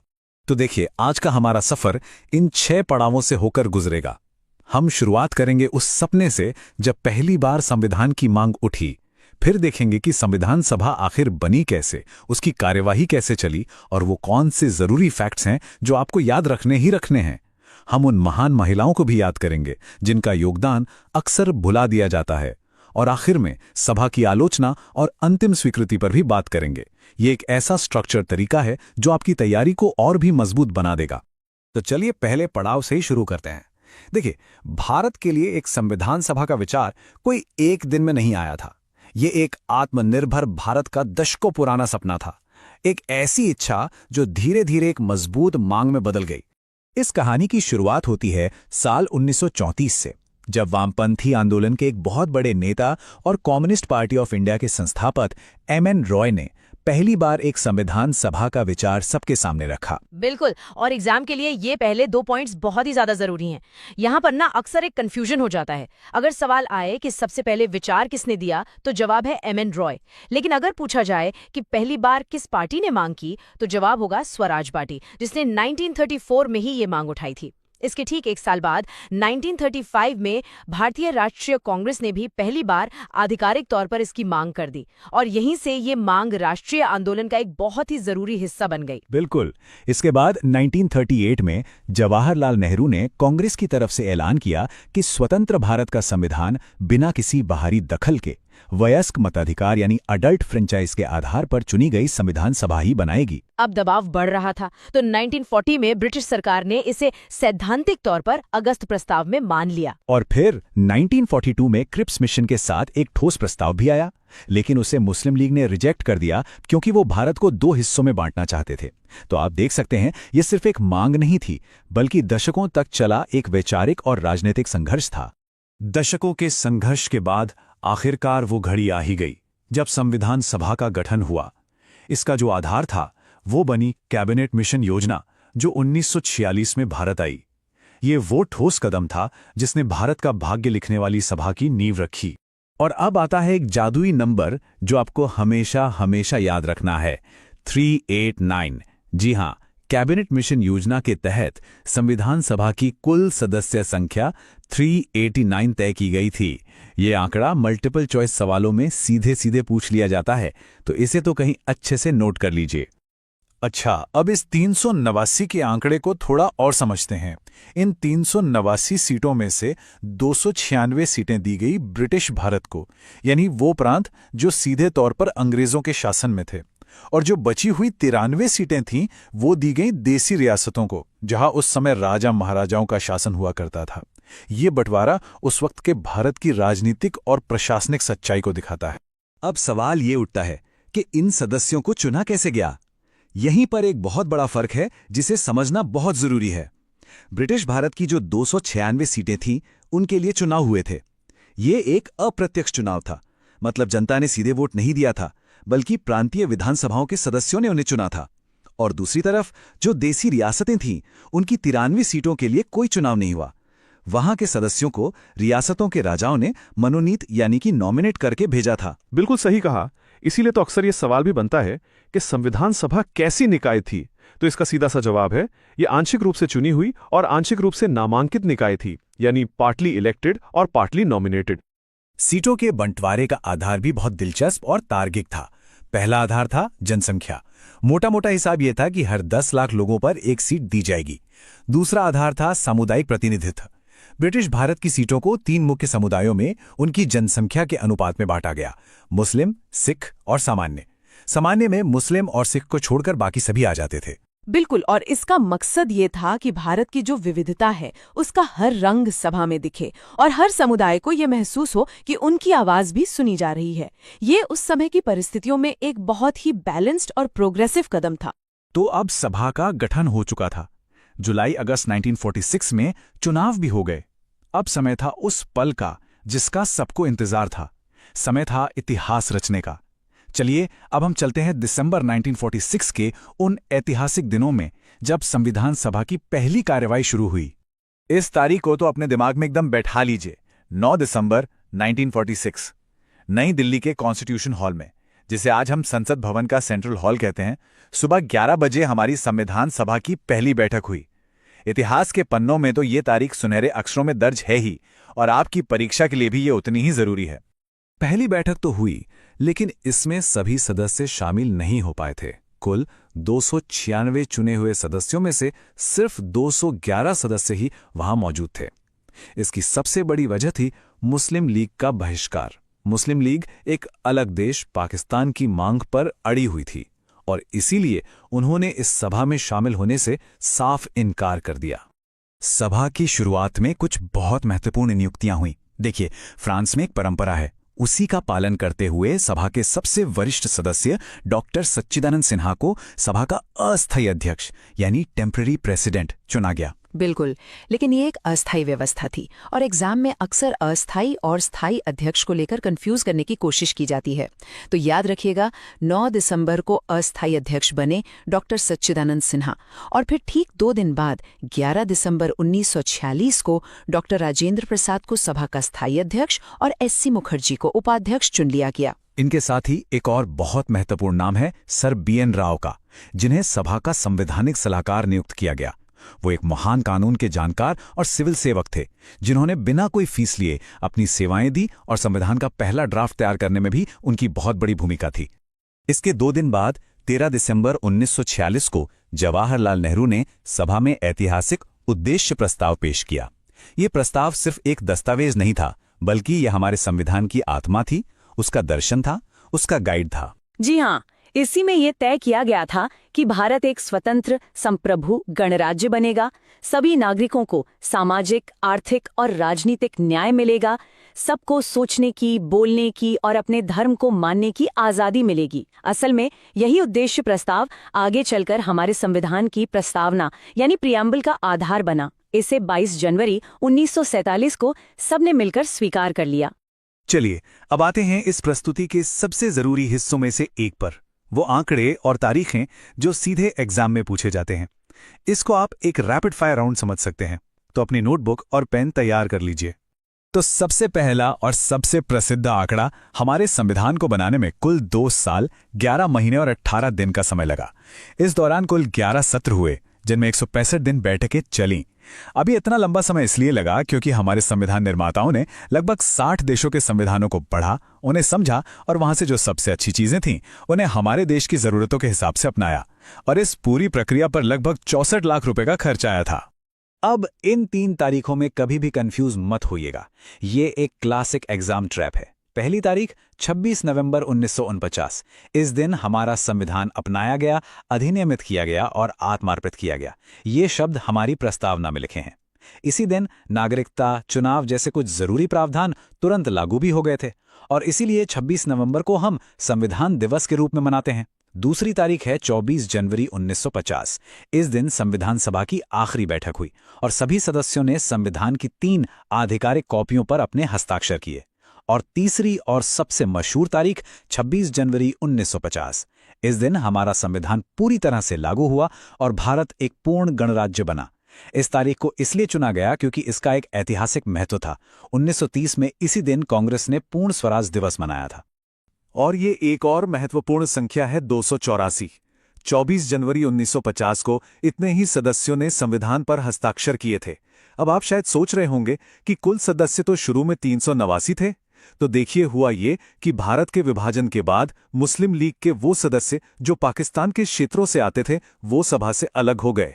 इसलिए भारतीय संविधान सभा की वास्तविक सदस्य संख्या घटके 299 रह गई थी और उनमें से 284 सदस्य उस ऐतिहासिक दिन पर मौजूद थे और उन्होंने हस्ताक्षर किए। जब भी हम संविधान निर्माण की बात करते हैं तो अक्सर हमारे जहन में डॉक्टर अंबेडकर, नेहरू जी, पटेल जी और प्रसाद जी जैसे पुरुषों के नाम ही आते हैं। लेकिन इस महान काम में 15 महिलाओं का भी अमूल्य योगदान था, जिनके बारे में जानना हम सबके लिए बहुत जरूरी है। वो सिर्फ सदस्य नहीं थी, बल्कि वो नए भारत की शिल्पकार थीं। जी हां, कुल 15 महिला सदस्य थीं। इनमें सरोजनी नायडू जैसी महान कवयित्री और स्वतंत्रता सेनानी थीं। सुचेता कृपलानी थीं, जो आगे चलकर भारत की पहली महिला मुख्यमंत्री बनी। और राजकुमारी अमृत कौर थीं, जो देश की पहली स्वास्थ्य मंत्री बनी। बिल्कुल। और कुछ नाम और भी हैं जो बहुत महत्वपूर्ण हैं, जैसे हंसा मेहता, जिन्होंने महिलाओं के लिए समान अधिकारों की जोरदार वकालत की। दाक्षायणी वेलायुधन, जो संविधान सभा की एकमात्र दलित महिला सदस्य थीं और उन्होंने छुआछूत के खिलाफ बहुत मजबूती से अपनी आवाज़ उठाई। और बेगम एजाज रसूल, जो संविधान सभा की एकमात्र मुस्लिम महिला सदस्य थीं। इन सभी ने बहसों में बहुत सक्रियता से भाग लिया और संविधान को एक प्रगतिशील और समावेशी दस्तावेज बनाने में मदद की। देखिए, कोई भी ऐतिहासिक प्रक्रिया आलोचना से परे नहीं होती। संविधान सभा की भी कुछ आधारों पर आलोचना की जाती है और ये जानना भी जरूरी है ताकि हमें एक बैलेंस्ड और एनालिटिकल व्यू मिल सके, जो कि खासकर मेंस एग्जाम्स के लिए बहुत जरूरी होता है। एक बड़ी आलोचना ये है कि ये एक संप्रभु निकाय नहीं थी, क्योंकि इसका गठन तो ब्रिटिश सरकार के प्रस्तावों पर हुआ था। दूसरी कि ये सीधे तौर पर लोगों द्वारा नहीं चुनी गई थी। और तीसरी सबसे बड़ी आलोचना थी कि इसमें कांग्रेस पार्टी का दबदबा था। प्रसिद्ध संविधान विशेषज्ञ ग्रेनविले ऑस्टिन ने तो यहां तक कहा, संविधान सभा एक दलीय देश का एक दलीय निकाय थी। सभा ही कांग्रेस थी और कांग्रेस ही भारत था। बिल्कुल। और आलोचक ये भी कहते हैं कि इसमें वकीलों और नेताओं का बोलबाला ज्यादा था, जिसकी वजह से संविधान की भाषा काफी जटिल हो गई, जिसे एक आम आदमी के लिए समझना आज भी थोड़ा मुश्किल है। हालांकि इन सभी आलोचनाओं के बावजूद सच तो ये है कि सभा अपने आप में एक छोटा भारत थी। कांग्रेस के अंदर ही हर विचारधारा के लोग थे, समाजवादी, दक्षिणपंथी, गांधीवादी। सभा में जो बहसें हुई वो बहुत ही उच्च स्तर की थीं और हर एक क्लॉज पर गहरी चर्चा के बाद ही उसे अपनाया गया। और सबसे जरूरी बात, जैसा कि हमारे संविधान की प्रस्तावना कहती, विशाल पर्वत की तरह खड़ा था। देखिए, बात सिर्फ एक कानूनी दस्तावेज बनाने की नहीं थी, बात थी एक ऐसे देश के लिए नियम बनाने की जहां सैकड़ों भाषाएं और बोलियां हैं, अनगिनत संस्कृतियां और परंपराएं हैं और अलग अलग धर्मों के लोग एक साथ रहते हैं। इन सभी को एक धागे में पिरोना वाकई एक असाधारण काम था। बिल्कुल सही कहा। जरा इस स्लाइड पर दिए गए पॉइंट्स पर नजर डालिए तो चुनौती का अंदाजा लगेगा। उस वक्त भारत की आबादी 30 करोड़ से भी ज्यादा थी। 500 से ज्यादा रियासतें थीं जिनके राजाओं को भारत में शामिल होने के लिए मनाना था। देश विभाजन का दर्द झेल रहा था, जिससे करोड़ों लोग बेघर हो गए थे। और इस सब के बीच एक नए, संप्रभु, समाजवादी, धर्मनिरपेक्ष और लोकतांत्रिक गणराज्य की नींव रखनी थी। सोचकर ही देखिए कितना बड़ा काम था ये। और देखिए, इस विशाल चुनौती से निपटने के लिए हमारी संविधान सभा ने एक बहुत ही व्यवस्थित और शानदार रास्ता निकाला। उन्होंने पूरे काम को छोटे छोटे मैनेजेबल हिस्सों में बांट दिया। संविधान के हर पहलू, जैसे कि मौलिक अधिकार, केंद्र राज्य संबंध और प्रक्रियात्मक नियम, इन सब के लिए एक्सपर्ट्स की अलग अलग समितियां यानी कि कमेटियां बना दी गईं और यही सिस्टम इस बड़े काम की सफलता का राज बना। अब बात करते हैं उस समिति की जिसे भारतीय संविधान की आत्मा कहना बिल्कुल भी गलत नहीं होगा, प्रारूप समिति, या जैसा हम सब जानते हैं ड्राफ्टिंग कमेटी। अगर संविधान सभा एक शरीर थी तो प्रारूप समिति उसका दिमाग थी। ये सभी समितियों में सबसे ज्यादा जरूरी थी और एग्जाम में सबसे ज्यादा सवाल भी यहीं से आते हैं। बिल्कुल ठीक कहा। इसका मुख्य काम था दूसरी सभी समितियों जैसे संघ शक्ति समिति, प्रांतीय संविधान समिति वगैरह, उन सबकी रिपोर्ट्स को पढ़ना, समझना और उनके आधार पर संविधान का एक पूरा मसौदा यानी एक ड्राफ्ट तैयार करना। इस समिति का गठन 29 अगस्त 1947 को हुआ था। ये तारीख एग्जाम के लिए बहुत ही महत्वपूर्ण है, इसे अच्छे से याद रखना चाहिए। और अब एक और बहुत ही जरूरी सवाल, इस समिति में कुल कितने सदस्य थे? तो इसका जवाब है 7। जी हाँ, अध्यक्ष को मिलाकर कुल 7 सदस्य। ये नंबर भी परीक्षाओं में न जाने कितनी बार पूछा गया है। आप इन 7 सदस्यों को संविधान के 7 स्तंभ भी कह सकते हैं, जिन्होंने हमारे संविधान के मसौदे को आकार दिया। चलिए अब इन 7 महान हस्तियों के नामों पर गौर करते हैं। अध्यक्ष थे डॉक्टर B.R. अम्बेडकर, जिन्हें उनके विशाल ज्ञान और दुनिया भर के संविधानों की गहरी समझ के कारण इस भूमिका के लिए चुना गया था। अन्य सदस्य थे N. गोपालस्वामी अयंगर, एक अनुभवी प्रशासक, अल्लादी कृष्णस्वामी अय्यर, एक बहुत बड़े न्यायविद, K.M. मुंशी, एक प्रमुख वकील और नेता, और सैयद मोहम्मद सादुल्ला, जो असम के एक प्रमुख नेता थे। और यहाँ पर एक बहुत जरूरी एग्जाम टिप है, आखिरी 2 नामों पर खास ध्यान देना है। N. माधवराव ने B.L. मित्तर की जगह ली थी, जिन्होंने अपने स्वास्थ्य कारणों से इस्तीफा दे दिया था, और T.T. कृष्णमाचारी D.P. खेतान की 1948 में मृत्यु के बाद सदस्य बने। एग्जाम में अक्सर यही पूछा जाता है कि किसने किसकी जगह ली थी, तो इस पॉइंट को तो एकदम पक्का कर लेना है। तो संक्षेप में कहें, प्रारूप समिति ही वो धुरी थी जिसके चारों ओर संविधान निर्माण का पूरा काम घूम रहा था। इस समिति ने लगभग 141 दिनों तक बैठकें की। पहला मसौदा फरवरी 1948 में प्रकाशित किया गया और देश की जनता को इस पर बहस करने और संशोधन सुझाने के लिए पूरे 8 महीने का समय दिया गया। लोगों से मिले सुझावों के आधार पर दूसरा मसौदा तैयार किया गया, जो आखिरकार हमारे संविधान का आधार बना। प्रारूप समिति के बाद अब उन समितियों पर आते हैं जिन्होंने भारत के संघीय ढांचे की यानी कि फेडरल स्ट्रक्चर की नींव रखी। इन समितियों ने ये तय किया कि केंद्र सरकार यानी संघ और राज्यों यानी प्रांतों की शक्तियां और जिम्मेदारियां क्या होंगी, और इनको याद रखने का एक बहुत ही आसान तरीका है जो अभी आपको पता चलेगा। इस टेबल को बहुत ध्यान से देखिए। संघ शक्ति समिति, जिसका काम ये तय करना था कि सेंटर के पास कौन सी शक्तियां होंगी, उसके अध्यक्ष जवाहरलाल नेहरू थे। संघीय संविधान समिति, जिसका काम केंद्र के संविधान का ढांचा तैयार करना था, उसके अध्यक्ष भी नेहरू ही थे। और रियासतों से बातचीत करने वाली राज्यों के लिए समिति के अध्यक्ष भी नेहरू ही थे। तो यहाँ एक पैटर्न दिख रहा है, जहां भी संघ या यूनियन शब्द आए, अध्यक्ष लगभग हमेशा जवाहरलाल नेहरू ही थे। है ना आसान? अब टेबल के दूसरे हिस्से पर आते हैं। प्रांतीय संविधान समिति के अध्यक्ष थे सरदार पटेल, और सबसे महत्वपूर्ण, मौलिक अधिकारों, अल्पसंख्यकों और जनजातीय क्षेत्रों पर बनी सलाहकार समिति के अध्यक्ष भी सरदार पटेल ही थे। तो पैटर्न एकदम साफ है, नेहरू मतलब संघ और पटेल मतलब प्रांत और अधिकार। अच्छा, सरदार पटेल की जो सलाहकार समिति थी ना, उसका काम बहुत बड़ा था, इसलिए उसके काम को आसान बनाने के लिए कई उप समितियां यानी सब कमिटीज बनाई गई। इनमें से 3 बहुत महत्वपूर्ण हैं। मौलिक अधिकार उप समिति, जिसके अध्यक्ष J.B. कृपलानी थे, अल्पसंख्यक उप समिति, जिसके अध्यक्ष H.C. मुखर्जी थे, और उत्तर पूर्व सीमांत जनजातीय क्षेत्रों के लिए बनी उप समिति, जिसके अध्यक्ष गोपीनाथ बारदुलोई थे। ये सब कमिटीज अपनी रिपोर्ट सरदार पटेल को देती थीं, जो फिर उसे मुख्य सभा में पेश करते थे। देखिए, संविधान का कंटेंट तो तय हो ही रहा था, लेकिन ये भी जरूरी था कि संविधान सभा खुद कैसे काम करेगी। इसके लिए भी तो नियम और प्रक्रियाएं बनानी थी। तो अब हम उन समितियों को देखेंगे जिन्होंने सभा के रोजमर्रा के कामकाज को स्मूथली चलाना सुनिश्चित किया। इस टेबल को देखिए, डॉक्टर राजेंद्र प्रसाद संविधान सभा के स्थायी अध्यक्ष थे। तो ये बहुत लॉजिकल है कि सभा को चलाने से जुड़ी जो मुख्य समितियां थीं, उनके अध्यक्ष भी वही हों, जैसे कि प्रक्रिया नियम समिति, जो सभा के कामकाज के नियम बनाती थी, और संचालन यानी स्टीयरिंग कमेटी, जो सभा के कामों को गाइड करती थी। अरे हाँ, राष्ट्रध्वज पर बनी एड हॉक कमेटी के अध्यक्ष भी वही थे। अब यहाँ एक और बहुत ही जरूरी एग्जाम टिप है। स्टूडेंट्स अक्सर संचालन समिति यानी स्टीयरिंग कमेटी और कार्य संचालन समिति यानी ऑर्डर ऑफ बिजनेस कमेटी में कंफ्यूज हो जाते हैं। याद रखना है, संचालन समिति के अध्यक्ष डॉक्टर राजेंद्र प्रसाद थे, जबकि कार्य संचालन समिति के अध्यक्ष K.M. मुंशी थे। ये दोनों अलग अलग समितियां हैं और इनके काम भी अलग थे।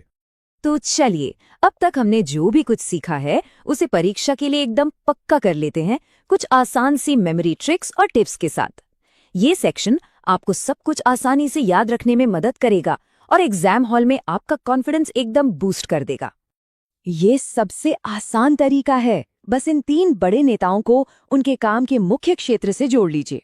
पहला, जवाहरलाल नेहरू, उनका फोकस था संघ यानी केंद्र से जुड़े मामलों पर। दूसरा, सरदार पटेल, उनका फोकस था प्रांतों को जोड़ने और नागरिकों के मौलिक अधिकारों पर।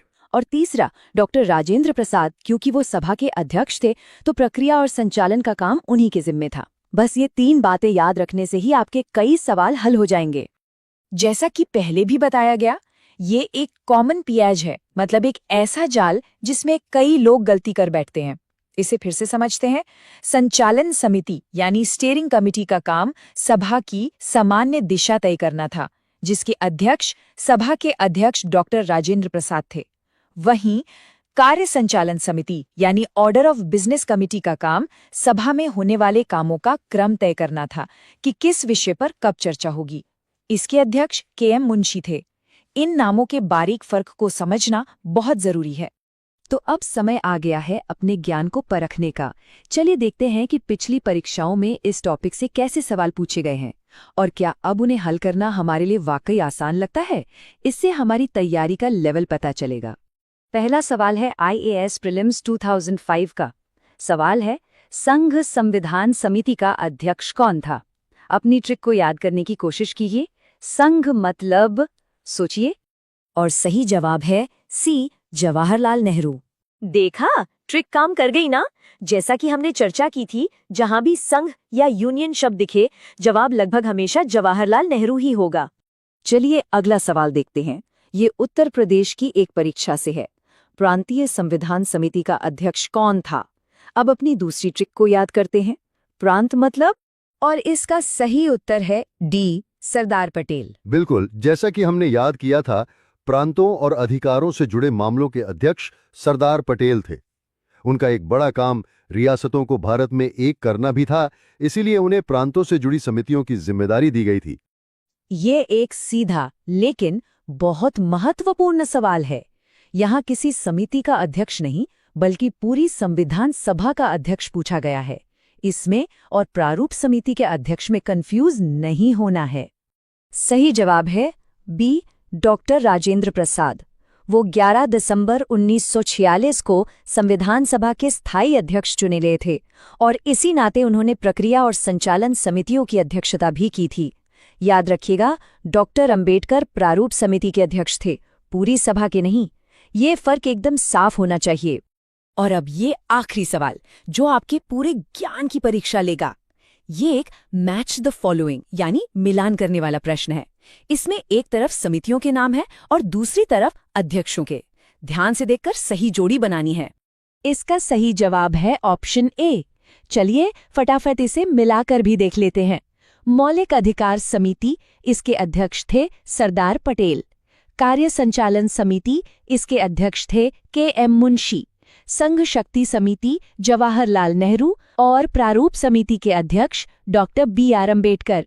ये सभी वही हैं जो हमने आज विस्तार से सीखे हैं। बधाई!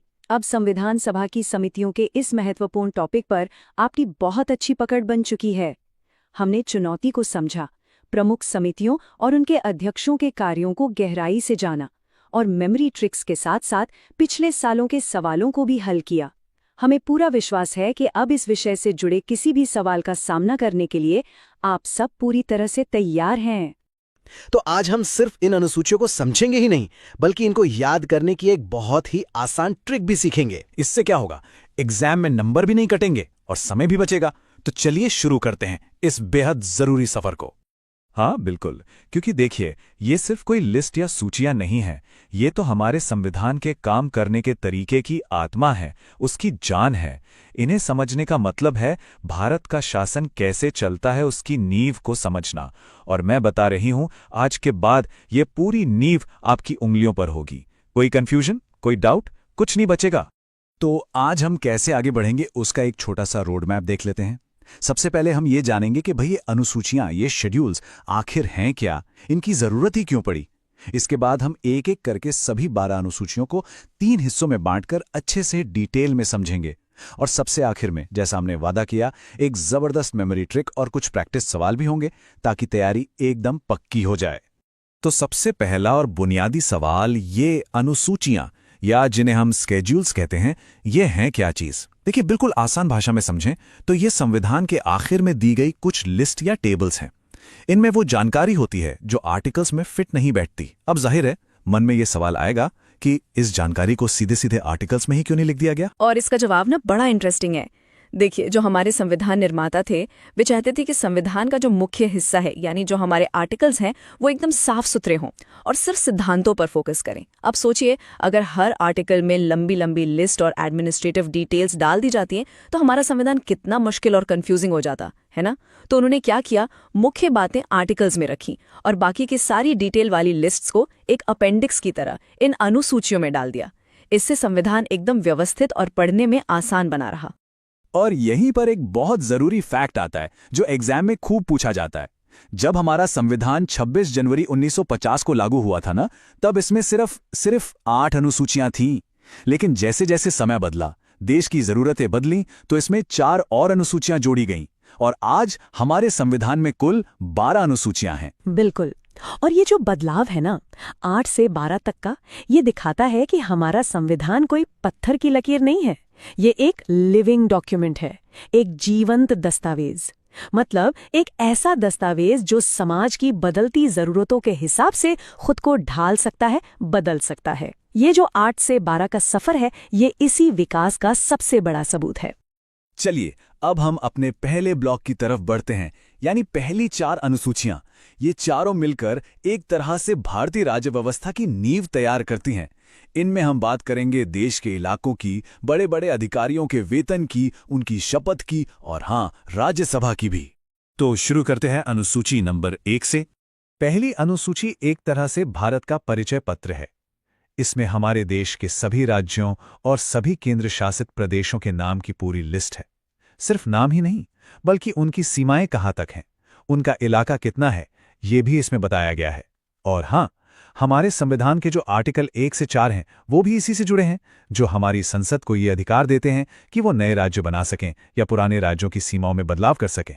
इसका मतलब ये हुआ कि जब भी देश में कोई नया राज्य बनता है, जैसे याद है 2014 में तेलंगाना बना था आंध्र प्रदेश से अलग होकर, या फिर जब किसी केंद्र शासित प्रदेश को मिला दिया जाता है, जैसे दमन और दीव को दादरा और नगर हवेली के साथ मिलाया गया, तो सबसे पहले इसी पहली अनुसूची में बदलाव करना पड़ता है।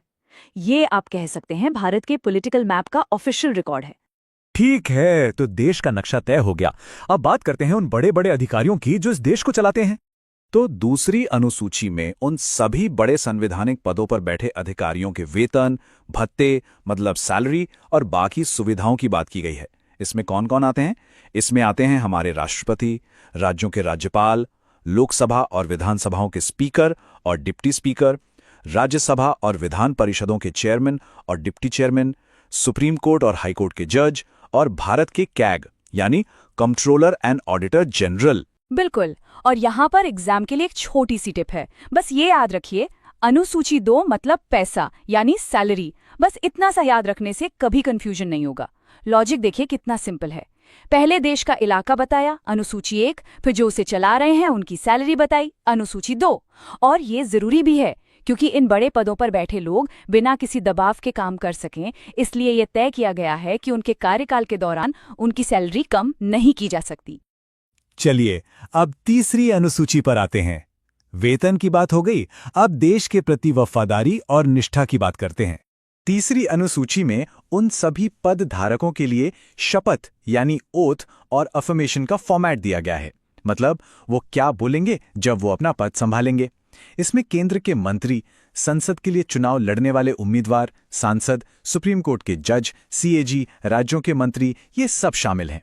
ये इसलिए जरूरी है ताकि पद संभालने वाला हर व्यक्ति संविधान के प्रति वफादार रहने की कसम खाए। यहाँ एक छोटा सा लेकिन बहुत जरूरी पॉइंट है। ये शपथ और प्रतिज्ञान में क्या फर्क है? देखिए, शपथ यानी ओथ भगवान के नाम पर ली जाती है, वहीं प्रतिज्ञान यानी अफर्मेशन एक सच्ची निष्ठा से की गई घोषणा होती है।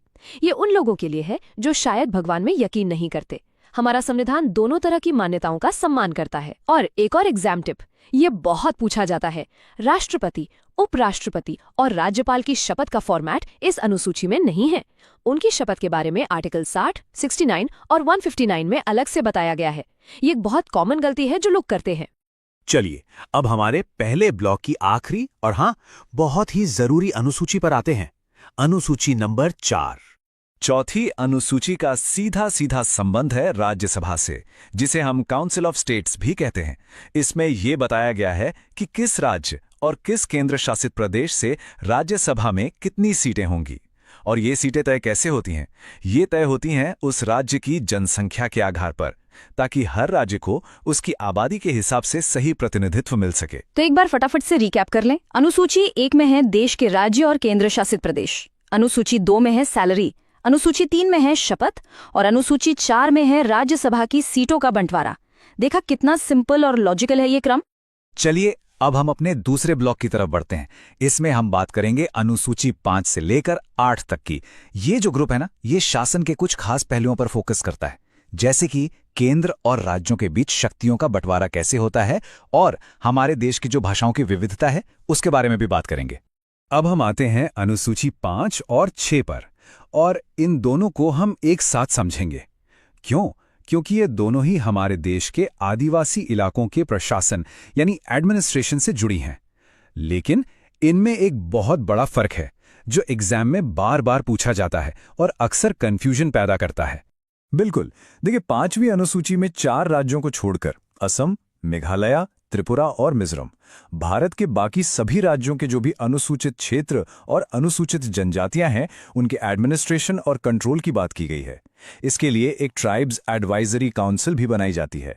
ये एक जनरल नियम है जो देश के ज्यादातर हिस्सों में लागू होता है। और वहीं छठी अनुसूची सिर्फ और सिर्फ इन 4 उत्तर पूर्वी राज्यों के लिए है, असम, मेघालय, त्रिपुरा और मिजोरम। यहाँ के आदिवासी इलाकों के प्रशासन के लिए कुछ स्पेशल प्रोविजन है। ऐसा क्यों? क्योंकि इनकी संस्कृति और परंपराएं बहुत अलग हैं, तो उनकी रक्षा के लिए इन्हें ज्यादा आजादी दी गई है। इसके लिए ऑटोनॉमस डिस्ट्रिक्ट काउंसिल बनती है, जिनके पास कानून बनाने और यहाँ तक कि टैक्स लगाने का भी अधिकार होता है। और अब आती है एक और जबरदस्त एग्जाम टिप। इन 4 राज्यों को कैसे याद रखें? बस एक शब्द याद रखिए, AMTM, यानी A से असम, M से मेघालय, T से त्रिपुरा और दूसरे M से मिजोरम। बस हो गया याद। अब आते हैं 7वीं अनुसूची पर। ये अनुसूची हमारे देश के संघीय ढांचे यानी फेडरल स्ट्रक्चर की रीढ़ की हड्डी है। यही वो अनुसूची है जो ये साफ साफ बताती है कि कानून बनाने की शक्ति केंद्र और राज्यों के बीच कैसे बटी हुई है। तो 7वीं अनुसूची में 3 लिस्ट हैं। पहली है संघ सूची यानी यूनियन लिस्ट। इसमें वो सब्जेक्ट हैं जो पूरे देश के लिए जरूरी हैं, जैसे कि देश की रक्षा, विदेश नीति, बैंकिंग, रेलवे वगैरह। इन पर कानून बनाने का अधिकार सिर्फ और सिर्फ केंद्र सरकार यानी हमारी संसद के पास है। दूसरी है राज्य सूची यानी स्टेट लिस्ट। इसमें वो विषय हैं जो स्थानीय महत्व के हैं, जैसे पुलिस, पब्लिक हेल्थ, खेती-बाड़ी। इन पर आमतौर पर राज्य की सरकारें कानून बनाती हैं। और तीसरी लिस्ट है समवर्ती सूची यानी कॉन्करेंट लिस्ट। इसमें वो विषय आते हैं जिन पर केंद्र और राज्य दोनों का इंटरेस्ट होता है, जैसे कि शिक्षा, जंगल, शादी, क्रिमिनल लॉ। इन पर केंद्र और राज्य दोनों ही कानून बना सकते हैं। लेकिन अगर कभी दोनों के बनाए कानून में टकराव हो जाए तो केंद्र वाला कानून ही माना जाएगा। और एक और जरूरी बात, कुछ विषय ऐसे भी हो सकते हैं जो इन तीनों में से किसी भी लिस्ट में ना हो। उन्हें कहते हैं अवशिष्ट शक्तियां या रेजिड्यूरी पावर्स, और इन पर कानून बनाने का अधिकार भी सिर्फ संसद के पास ही होता है। और अब इस ब्लॉक की आखिरी अनुसूची, 8वीं अनुसूची। ये अनुसूची हमारे देश की सबसे खूबसूरत चीज अनेकता में एकता को दिखाती है। ये जुड़ी है हमारी भाषाओं की विविधता से। 8वीं अनुसूची में उन सभी भाषाओं की लिस्ट है जिन्हें हमारे संविधान ने मान्यता दी है। जब संविधान बना था तब इसमें 14 भाषाएं थीं, जैसे असमिया, बंगाली, गुजराती, हिंदी, कन्नड़, कश्मीरी और भी कई। लेकिन समय के साथ इसमें और भाषाएं भी जुड़ती गई। सबसे पहले 1967 में 21वें अमेंडमेंट से सिंधी भाषा को जोड़ा गया। उसके बाद 1992 में 71st अमेंडमेंट से 3 और भाषाएं जुड़ी, कोंकणी, मणिपुरी और नेपाली। और फिर 2003 में 92वें अमेंडमेंट से 4 और भाषाएं जोड़ी गईं, बोडो, डोगरी, मैथिली और संखाली। तो इस तरह से आज की तारीख में इस लिस्ट में कुल 22 भाषाएं हैं। और हाँ, एग्जाम के लिए ये कौन सा अमेंडमेंट था, कौन सा साल था और कौन सी भाषाएं जोड़ी गईं, ये सब बहुत बहुत जरूरी है। इसे जरूर याद रखिएगा। चलिए अब हम कहानी के उस हिस्से में पहुंच गए हैं जहां हमारे संविधान ने आजादी के बाद आई नई चुनौतियों का सामना करने के लिए खुद को बदला। हम बात कर रहे हैं आखिरी 4 अनुसूचियों की। ये वो हैं जो हमारे मूल संविधान में नहीं थीं, बल्कि इन्हें बाद में जरूरी बदलाव करके जोड़ा गया। 9वीं अनुसूची, ये तो पहले ही संविधान संशोधन से 1951 में ही जोड़ दी गई थी। इसका मकसद था जमींदारी सिस्टम को खत्म करना और भूमि सुधार से जुड़े कानूनों को कोर्ट में चुनौती दिए जाने से बचाना। हालांकि बाद में 2007 में सुप्रीम कोर्ट ने IR कोहिलियो केस में यह साफ कर दिया कि 24 अप्रैल 1973 के बाद इसमें डाले गए किसी भी कानून की न्यायिक समीक्षा की जा सकती है। फिर आती है 10वीं अनुसूची। इसे 1985 में 52वें संशोधन से जोड़ा गया और इसे हम एंटी डिफेक्शन लॉ या दल बदल विरोधी कानून के नाम से जानते हैं। ये उस आयाराम गयाराम वाली राजनीति को रोकने के लिए लाया गया था जिसमें नेता चुनाव जीतने के बाद फटाफट पार्टियां बदल लेते थे। और फिर आखिर में आती हैं 11वीं और 12वीं अनुसूचियां, जो 1992 में 73वें और 74वें संशोधन से जोड़ी गईं। 11वीं अनुसूची पंचायतों को गांव के विकास के लिए 29 विषयों पर काम करने की शक्ति देती है और 12वीं अनुसूची नगर पालिकाओं को शहरों के विकास के लिए 18 विषयों पर शक्ति देती है। इन्हीं से हमारे लोकल सेल्फ गवर्नमेंट को संवैधानिक दर्जा मिला। तो हमने एक एक करके सभी 12 अनुसूचियों को बहुत अच्छे से समझ लिया है और अब आता है सबसे मजेदार हिस्सा, वो ट्रिक जिसका सबको इंतजार था। एक ऐसी ट्रिक जिससे ये सारी की सारी अनुसूचियां आपको हमेशा हमेशा के लिए और वो भी सही क्रम में याद हो जाएंगी। तो चलिए इस नॉलेज को दिमाग में एकदम लॉक कर देते हैं। ये बहुत ही फेमस और असरदार ट्रिक है, टीयर्स ऑफ ओल्ड PM। चलिए इसे खोलकर देखते हैं। T से टेरिटरीज यानी हमारे राज्य और क्षेत्र, अनुसूची 1। E से इमोल्यूमेंट्स यानी वेतन, अनुसूची 2। A से अफर्मेशंस यानी शपथ, अनुसूची 3 और R से राज्यसभा, अनुसूची 4। हो गया टीयर्स, अब आगे। S से शेड्यूल्ड ट्राइब्स, अनुसूची 5। O से अदर ट्राइबल एरियाज, अनुसूची 6। F से फेडरल लिस्ट यानी शक्तियों का बंटवारा, अनुसूची 7। O से ऑफिशियल लैंग्वेजेस यानी भाषाएं, अनुसूची 8। फिर L से लैंड रिफॉर्म्स, भूमि सुधार, अनुसूची 9। D से डिफेक्शन यानी दल बदल, अनुसूची 10। P से पंचायत, अनुसूची 11 और आखिर में M से म्युनिसिपैलिटीज, अनुसूची 12। बस ये एक line, tears of old PM, और आपको पूरी 12 अनुसूचियां लाइन से याद। बस 2-3 बार मन में दोहरा लीजिए, फिर ये कभी दिमाग से नहीं निकलेगी। तो हमने सब कुछ समझ लिया, मेमोरी ट्रिक्स भी देख ली। अब बारी है ये देखने की कि हमें कितना याद हुआ। चलिए अब अपने ज्ञान को परखते हैं और कुछ असली एग्जाम जैसे सवालों को सॉल्व करने की कोशिश करते हैं। पहला सवाल बहुत ही आसान है, लेकिन लोग अक्सर जल्दी में गलती कर बैठते हैं। सवाल है, भारतीय संविधान में कितनी अनुसूचियां हैं? आपके ऑप्शन है A 12, 20, 16 या C 8। जरा सोचिए। इसका सही जवाब है ऑप्शन A 12। जैसा कि हमने बिल्कुल शुरू में बात की थी, ओरिजिनल संविधान में 8 थीं, बाद में 4 और जोड़ी गईं तो कुल हो गईं 12। हाँ, अगर सवाल में मूल संविधान लिखा हो तब जवाब 8 होगा। इस बात का ध्यान रखना जरूरी है। चलिए अगला सवाल देखते हैं। किस अनुसूची को सबसे पहले संवैधानिक संशोधन से जोड़ा गया था? आपके ऑप्शंस हैं A 9वीं अनुसूची, B 10वीं अनुसूची, C 11वीं अनुसूची या D 12वीं अनुसूची। इसका सही जवाब है A 9वीं अनुसूची। इसे 1951 में ही भूमि सुधारों के लिए जोड़ दिया गया था। बाकी ऑप्शंस भी याद कर लेते हैं। 10वीं अनुसूची 1985 में 52वें अमेंडमेंट से आई और 11वीं 12वीं 1992 में 73वें और 74वें अमेंडमेंट से जोड़ी गईं। बिल्कुल, जैसा कि डॉक्टर B.R. अम्बेडकर ने एक बार कहा था, संविधान सिर्फ वकीलों का दस्तावेज नहीं है, ये जीवन का एक वाहन है और इसकी आत्मा हमेशा समय की आत्मा होती है।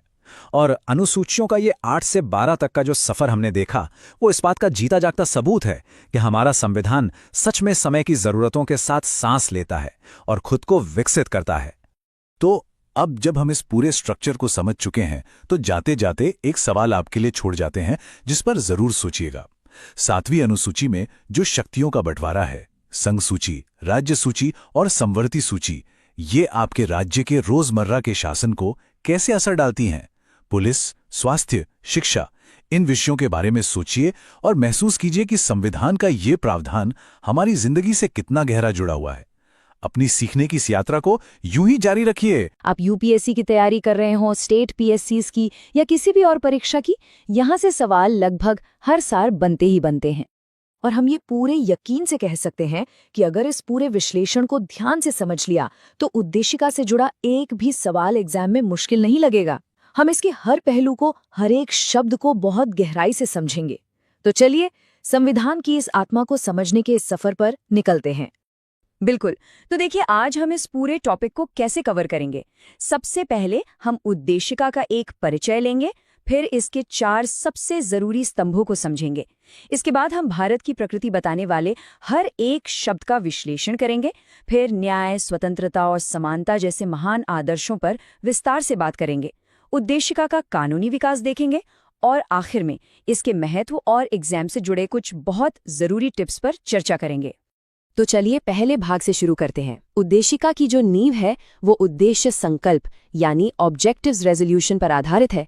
ये एक बहुत ही ऐतिहासिक दस्तावेज था जिसे पंडित जवाहरलाल नेहरू ने 13 दिसंबर 1946 को संविधान सभा में पेश किया था और फिर 22 जनवरी 1947 को इसे सभी ने मिलकर स्वीकार कर लिया। इसी संकल्प ने हमारे संविधान के पूरे दर्शन और मूल्यों की एक तरह से रूपरेखा तैयार की थी। बहुत सही कहा। इसको और भी आसान भाषा में समझना हो तो ऐसे समझिए कि उद्देशिका हमारे संविधान का पहचान पत्र है, एक आइडेंटिटी कार्ड। जैसे किसी भी किताब की भूमिका यानी प्रीफेस पढ़कर हमें पता चल जाता है कि पूरी किताब में क्या है ना? ठीक वैसे ही उद्देशिका को पढ़कर हमें पूरे भारतीय संविधान का सार, उसका मकसद और उसका पूरा दर्शन समझ में आ जाता है। ये हमारे संविधान निर्माताओं के विचारों और सपनों का एक निचोड़ है। अब आते हैं अगले हिस्से पर। देखिए, उद्देशिका को अगर और बेहतर ढंग से समझना है तो हम इसे 4 मुख्य घटकों या कह सकते हैं कि 4 स्तंभों में बांट सकते हैं। ये तरीका न सिर्फ हमें इसकी बनावट को साफ साफ समझने में मदद करता है बल्कि एग्जाम में उत्तर लिखने के लिए भी एक बहुत अच्छा ढांचा देता है। और ये 4 स्तंभ तो एग्जाम के लिहाज से बहुत ही ज्यादा महत्वपूर्ण हैं। पहला, ये बताता है कि संविधान की असली शक्ति का स्रोत कौन है, हम भारत के लोग। दूसरा, ये भारतीय राज्य की प्रकृति बताता है कि भारत एक संप्रभु, समाजवादी, पंथनिरपेक्ष, लोकतांत्रिक गणराज्य है। तीसरा, ये संविधान के उद्देश्यों को साफ करता है, न्याय, स्वतंत्रता, समानता और बंधुत्व। और चौथा, ये संविधान को अपनाने की तारीख बताता है, 26 नवंबर 1949। जब भी मेंस परीक्षा में उत्तर लिखना हो, इस फ्रेमवर्क का इस्तेमाल जरूर करें। ये उत्तर को एक बेहतरीन संरचना देता है। चलिए अब हम दूसरे स्तंभ यानी भारतीय राज्य की प्रकृति को बताने वाले इन शक्तिशाली शब्दों का एक एक करके विश्लेषण करते हैं। ये 5 शब्द संप्रभु, समाजवादी, पंथनिरपेक्ष, लोकतांत्रिक और गणराज्य, ये भारत की पूरी राजनीतिक व्यवस्था की नींव है। पहला शब्द है संप्रभु या सोवरन। इसका मतलब ये है कि भारत किसी भी दूसरे देश पर निर्भर नहीं है और न ही किसी दूसरे देश का डोमिनियन है। ये एक पूरी तरह से स्वतंत्र, आजाद राज्य है। अच्छा, तो इसका असल में क्या मतलब हुआ? इसका सीधा सा मतलब ये है कि भारत अपने आंतरिक और बाहरी दोनों मामलों में फैसले लेने के लिए पूरी तरह से स्वतंत्र है। हम अपनी विदेश नीति खुद तय करते हैं। हम किसी भी अंतर्राष्ट्रीय समझौते को मानने या न मानने के लिए आजाद हैं। कोई भी बाहरी शक्ति भारत सरकार को आदेश नहीं दे सकती। अगला शब्द है समाजवादी। अब भारतीय समाजवाद जो है वो लोकतांत्रिक समाजवाद है, साम्यवादी समाजवाद नहीं।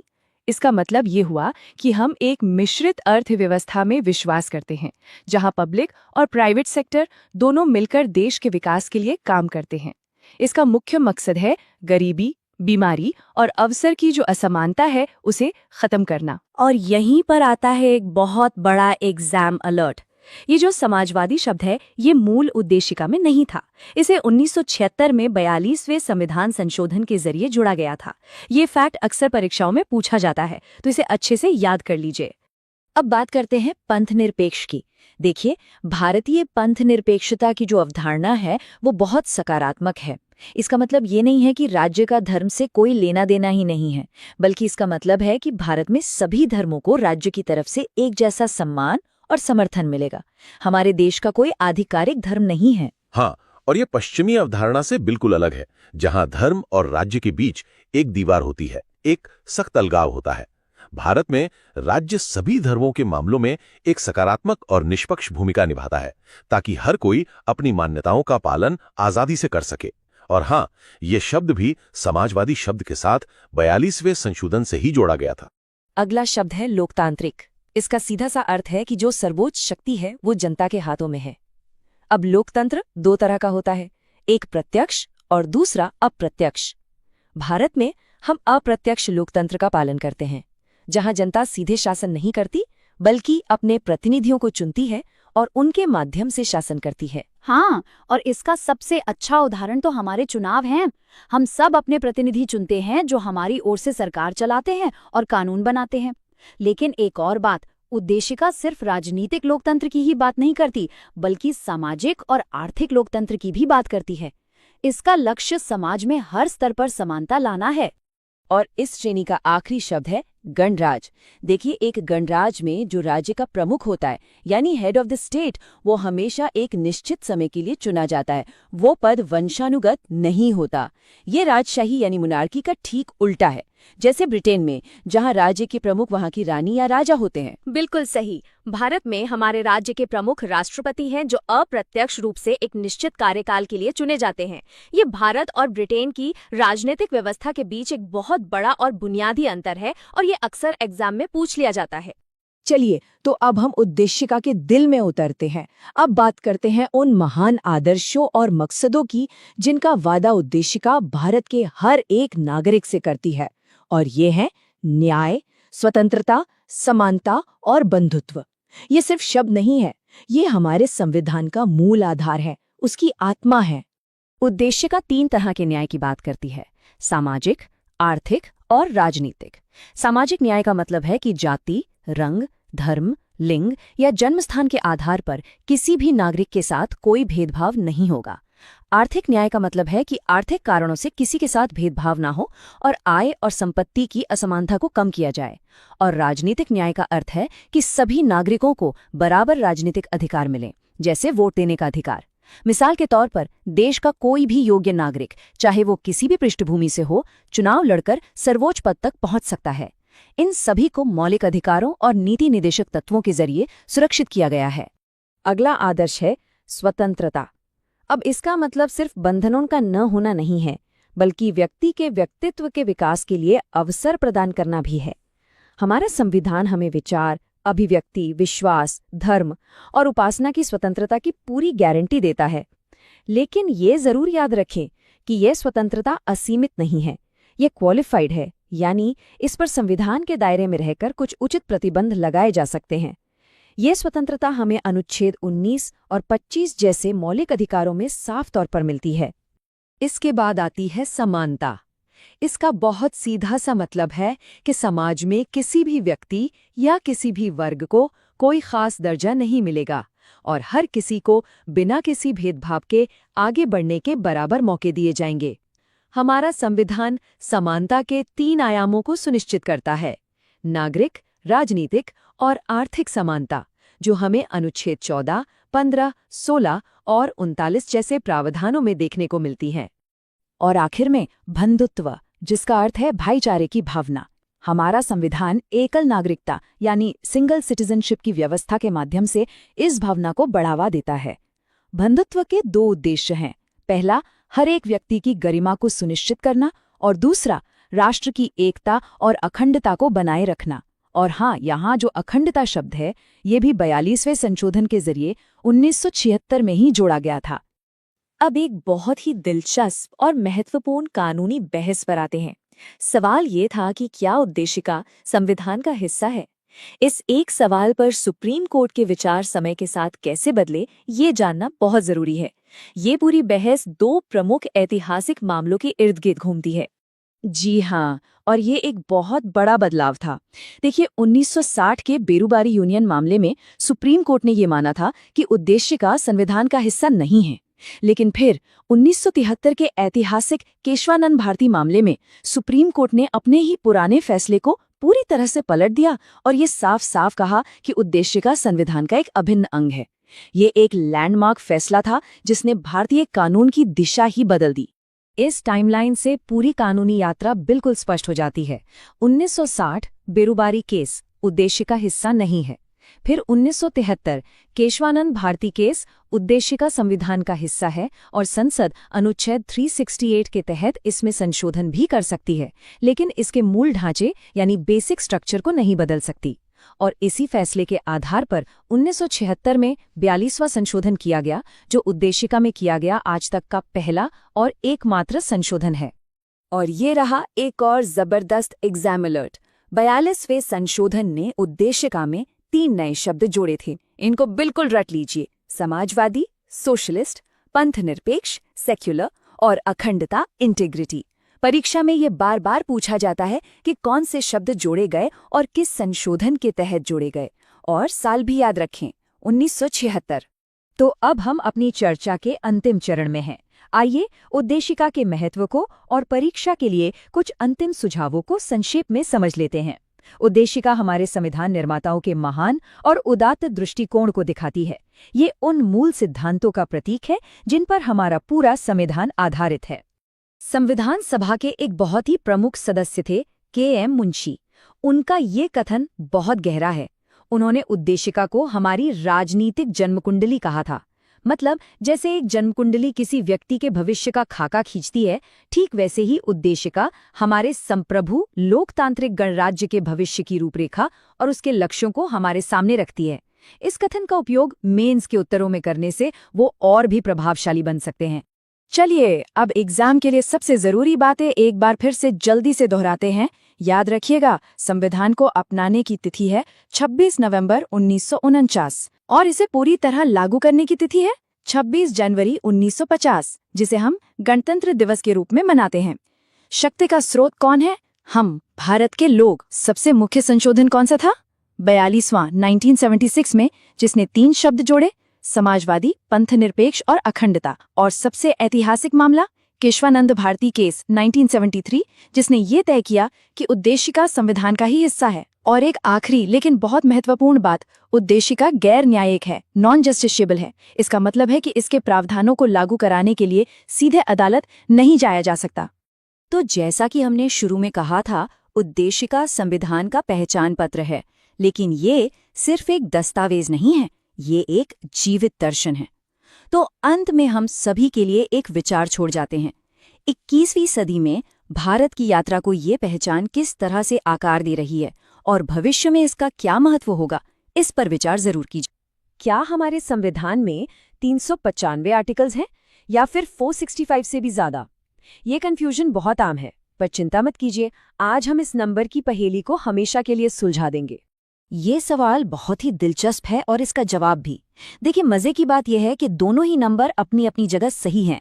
इसे ऐसे समझिए, क्रम संख्या के हिसाब से हमारे संविधान का जो आखिरी अनुच्छेद है उसका नंबर आज भी 395 ही है। लेकिन समय के साथ साथ संविधान में कई जरूरी बदलाव हुए, कई संशोधन हुए और नए अनुच्छेद जोड़े गए।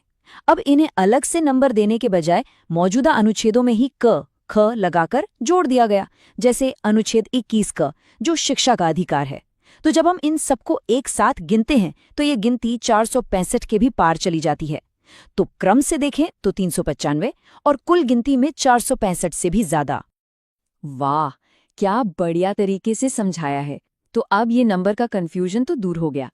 चलिए अब देखते हैं कि आज हम किन किन टॉपिक्स पर बात करने वाले हैं। सबसे पहले हम संविधान के बेसिक स्ट्रक्चर को समझेंगे, फिर नागरिकों के अधिकार और कर्तव्यों की बात करेंगे, उसके बाद जानेंगे कि हमारी सरकार काम कैसे करती है, फिर आएगी न्यायपालिका की बारी जो हमारे संविधान की रक्षक है, और आखिर में हम कुछ और जरूरी संवैधानिक संस्थाओं के बारे में जानेंगे और परीक्षा के लिए जो सबसे जरूरी पॉइंट्स हैं उन्हें रिवाइज करेंगे। तो हमारा पहला पड़ाव है संविधान का दिल, यानी नागरिक और राज्य के बीच का रिश्ता। इस हिस्से में हम 2 बहुत महत्वपूर्ण चीजों पर फोकस करेंगे। पहला, मौलिक अधिकार जो संविधान हर नागरिक को देता है, और दूसरा, राज्य के नीति निर्देशक तत्व, यानी वो सिद्धांत जो एक अच्छे राज्य की स्थापना के लिए सरकार को रास्ता दिखाते हैं। बिल्कुल, और जब बात मौलिक अधिकारों की होती है तो ये वो गारंटी है जिन्हें किसी भी हाल में नागरिकों से छीना नहीं जा सकता। आज हम 3 बहुत ही खास अनुच्छेदों को समझेंगे। पहला, अनुच्छेद 14 जो कानून के सामने बराबरी का अधिकार देता है। दूसरा, अनुच्छेद 17 जो छूआछूत जैसी सामाजिक बुराई को खत्म करता है। और तीसरा, अनुच्छेद 22 जो हमें गलत तरीके से गिरफ्तार होने से बचाता है। चलिए अनुच्छेद 14 को थोड़ा और गहराई से देखते हैं, क्योंकि इसके अंदर 2 अलग-अलग आइडिया छिपे हैं। पहला है विधि के समक्ष समता, जो हमने ब्रिटिश सिस्टम से लिया है। इसका मतलब सीधा है, कानून के लिए सब एक बराबर हैं, चाहे कोई कितना भी बड़ा क्यों ना हो, किसी को कोई स्पेशल ट्रीटमेंट नहीं मिलेगा। और दूसरा हिस्सा है विधियों का समान संरक्षण, जो अमेरिकी संविधान से लिया गया है। ये कहता है कि एक जैसी परिस्थिति वाले लोगों के लिए एक जैसा कानून होना चाहिए। मतलब राज्य जरूरत के हिसाब से अलग-अलग ग्रुप्स के लिए अलग कानून बना सकता है, ताकि असल में समानता आ सके, जैसे महिलाओं या बच्चों के लिए कुछ खास प्रावधान करना। तो ये तो हुए नागरिकों के अधिकार। अब बात करते हैं राज्य के कर्तव्यों की। ये हैं राज्य के नीति निर्देशक तत्व या डीपीएसपी, जिनका जिक्र अनुच्छेद 36 से 51 में है। देखिए, मौलिक अधिकारों की तरह आप इन्हें लागू करवाने के लिए कोर्ट नहीं जा सकते, लेकिन ये देश को चलाने के लिए बहुत जरूरी हैं। डॉक्टर BR अम्बेडकर ने तो इन्हें संविधान की अनोखी विशेषता कहा था। ये सरकार के लिए एक तरह से नैतिक गाइडलाइंस है कि देश के लिए नीतियां बनाते समय किन बातों का ध्यान रखना है। और इनमें कुछ बहुत ही कमाल के सिद्धांत हैं, जैसे अनुच्छेद 39A ये कहता है कि कोई भी व्यक्ति सिर्फ इसलिए न्याय से दूर न रह जाए क्योंकि उसके पास पैसे नहीं हैं। फिर है अनुच्छेद 40 जो गांधी जी के ग्राम स्वराज्य के सपने को पूरा करने की बात करता है, और इसी से प्रेरणा लेकर 73वां संविधान संशोधन हुआ था। अनुच्छेद 44 जो यूनिफॉर्म सिविल कोड की बात करता है, ये आज भी एक बहुत बड़ा बहस का मुद्दा है। और अनुच्छेद 45 जो छोटे बच्चों की देखभाल और शिक्षा पर जोर देता है। ये सब मिलकर एक बेहतर समाज बनाने का लक्ष्य रखते हैं। चलिए, तो अब नागरिक और राज्य के रिश्ते को समझने के बाद आगे बढ़ते हैं और देखते हैं कि सरकार की पूरी मशीनरी काम कैसे करती है। इस सेक्शन में हम देखेंगे कि केंद्र सरकार यानी कार्यपालिका और विधायिका की शक्तियां और काम क्या हैं और कौन से अनुच्छेद इन्हें परिभाषित करते हैं। जब हम केंद्र सरकार या संघ की कार्यपालिका की बात करते हैं तो इसमें मुख्य तौर पर राष्ट्रपति, उपराष्ट्रपति, प्रधानमंत्री और उनकी कैबिनेट और महान्यायवादी यानी अटॉर्नी जनरल आते हैं। संविधान में इन सभी के काम, चुनाव और जिम्मेदारियों को बहुत साफ तौर पर बताया गया है। आइए एक एक करके कुछ सबसे अहम अनुच्छेदों पर नजर डालते हैं। तो सबसे पहले आते हैं देश के प्रथम नागरिक यानी राष्ट्रपति। उनका चुनाव कैसे होता है ये बताता है अनुच्छेद 54। राष्ट्रपति का चुनाव हम और आप सीधे नहीं करते। इसके लिए एक इलेक्टोरल कॉलेज होता है जिसमें संसद के दोनों सदनों और सभी राज्यों की विधानसभाओं के चुने हुए सदस्य वोट डालते हैं। ये एक अप्रत्यक्ष चुनाव है। राष्ट्रपति के बाद आते हैं सरकार के असली मुखिया यानी प्रधानमंत्री। अनुच्छेद 75 इसी के बारे में है। ये कहता है कि राष्ट्रपति प्रधानमंत्री की नियुक्ति करेंगे और फिर प्रधानमंत्री की सलाह पर बाकी मंत्रियों की। इसी में एक बहुत जरूरी बात लिखी है कि मंत्रिपरिषद सामूहिक रूप से लोकसभा के प्रति उत्तरदायी होगी। इसका मतलब ये है कि सरकार को अपने हर काम का जवाब लोकसभा को देना होता है। अगर सरकार सदन का भरोसा खो दे तो उसे इस्तीफा देना पड़ता है। अब सरकार को भी तो कानूनी सलाह की जरूरत पड़ती है ना। यहीं पर रोल आता है भारत के महान्यायवादी यानी अटॉर्नी जनरल का। अनुच्छेद 76 में इनके पद का प्रावधान है। ये सरकार के सबसे बड़े कानूनी सलाहकार और वकील होते हैं। ये संसद की बैठकों में हिस्सा ले सकते हैं, बोल सकते हैं, लेकिन वोट नहीं डाल सकते। बिल्कुल। और अनुच्छेद 78 एक बहुत ही जरूरी संतुलन बनाता है। ये प्रधानमंत्री के कर्तव्यों को बताता है। इसके मुताबिक ये प्रधानमंत्री की ड्यूटी है कि वो कैबिनेट के सभी फैसलों और देश के प्रशासन से जुड़ी सारी जानकारी राष्ट्रपति को दें। ये एक तरह से प्रधानमंत्री और राष्ट्रपति के बीच कम्युनिकेशन का एक ऑफिशियल चैनल है। अच्छा, तो ये तो हो गई सरकार की बात, पर कानून बनता कैसे है? ये पूरी कहानी अनुच्छेद 111 में है। बहुत आसान है। सबसे पहले एक बिल यानी विधेयक संसद के दोनों सदनों से पास होता है, फिर वो राष्ट्रपति के पास उनकी सहमति के लिए जाता है। अब राष्ट्रपति के पास 3 ऑप्शन होते हैं। वो या तो उस पर साइन कर दें और वो कानून बन जाए, या फिर अपनी सहमति रोक लें, या फिर अगर वो मनी बिल नहीं है तो उसे एक बार फिर से सोचने के लिए संसद को वापस भेज सकते हैं। और हाँ, जब बात पैसों से जुड़े मामलों की आती है तो संविधान और भी ज्यादा स्पष्ट हो जाता है। अनुच्छेद 110 धन विधेयक या मनी बिल को परिभाषित करता है। ये सीधे सीधे टैक्स या सरकारी खजाने से जुड़े मामलों के लिए होता है। वहीं अनुच्छेद 117 वित्त विधेयकों के बारे में बताता है।